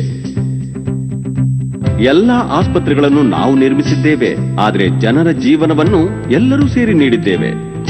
ಪೋಲಿಯೋ ಅಭಿಯಾನ ನಾವು ಪ್ರಾರಂಭಿಸಿದ್ದೆವು, ಆದರೆ ಎಲ್ಲಾ ಕಷ್ಟಗಳನ್ನು ಮತ್ತು ತೊಂದರೆಗಳನ್ನು ಎದುರಿಸುತ್ತಾ ನಾವೆಲ್ಲರೂ ಸೇರಿ ಮಕ್ಕಳನ್ನು ಬೂತ್ವರೆಗೆ ತಂದಿದ್ದೇವೆ. ಮೆಟ್ರೋ ಅನುಕೂಲತೆಯನ್ನು ನಾವು ಒದಗಿಸಿದ್ದೇವೆ, ಆದರೆ ಅದನ್ನು ನಾವೆಲ್ಲರೂ ಸೇರಿ ಮನೆಯಂತೆ ಅಲಂಕರಿಸಿದ್ದೇವೆ. ಲಕ್ಷಗಟ್ಟಲೆ ಶಾಲೆಗಳನ್ನು ನಾವು ತೆರೆದೆವು, ಆದರೆ ಮಕ್ಕಳಿಗೆ ಅವಕಾಶಗಳನ್ನು ಎಲ್ಲರೂ ಸೇರಿ ಕೊಟ್ಟಿದ್ದೇವೆ. ಆಹಾರ ಭದ್ರತೆ ಕಾನೂನನ್ನು ನಾವು ಜಾರಿಗೆ ತಂದೆವು, ಆದರೆ ಅದೇ ಆಹಾರ ಸಾಮಗ್ರಿಗಳಿಂದ ಬಲಿಷ್ಠರಾಗುವ ಪರಂಪರೆಯನ್ನು ನಾವೆಲ್ಲರೂ ಸೇರಿ ಮುಂದುವರಿಸಿದ್ದೇವೆ. ಮೊಬೈಲ್ ನೆಟ್ವರ್ಕ್ನಿಂದ ನಾವು ದೇಶವನ್ನು ಒಂದುಗೂಡಿಸಿದ್ದೇವೆ, ಆದರೆ ದೇಶದ ಗಡಿಯಲ್ಲಿ ನಮ್ಮವರಿಗೆ ಪ್ರೋತ್ಸಾಹವನ್ನು ನಾವೆಲ್ಲರೂ ಸೇರಿ ನೀಡಿದ್ದೇವೆ. ಹೀಗೆ ನಾವೆಲ್ಲರೂ ಸೇರಿ ದೇಶವನ್ನು ಪ್ರಗತಿಯ ಹಾದಿಯಲ್ಲಿ ತಂದಿದ್ದೇವೆ. ಹಾಗಿದ್ರೆ ನಾವ್ಯಾಕೆ ಹೇಳಬಾರದು, ನಾವೆಲ್ಲರೂ ಸೇರಿ ಭಾರತವನ್ನು ನಿರ್ಮಿಸೋಣ ಎಂದು? ಭಾರತ ನಿರ್ಮಾಣದ ನಿದರ್ಶನ ಜನತೆಗೆ ತಲುಪಿದಾಗ ಜೀವನದಲ್ಲಿ ಬದಲಾವಣೆ.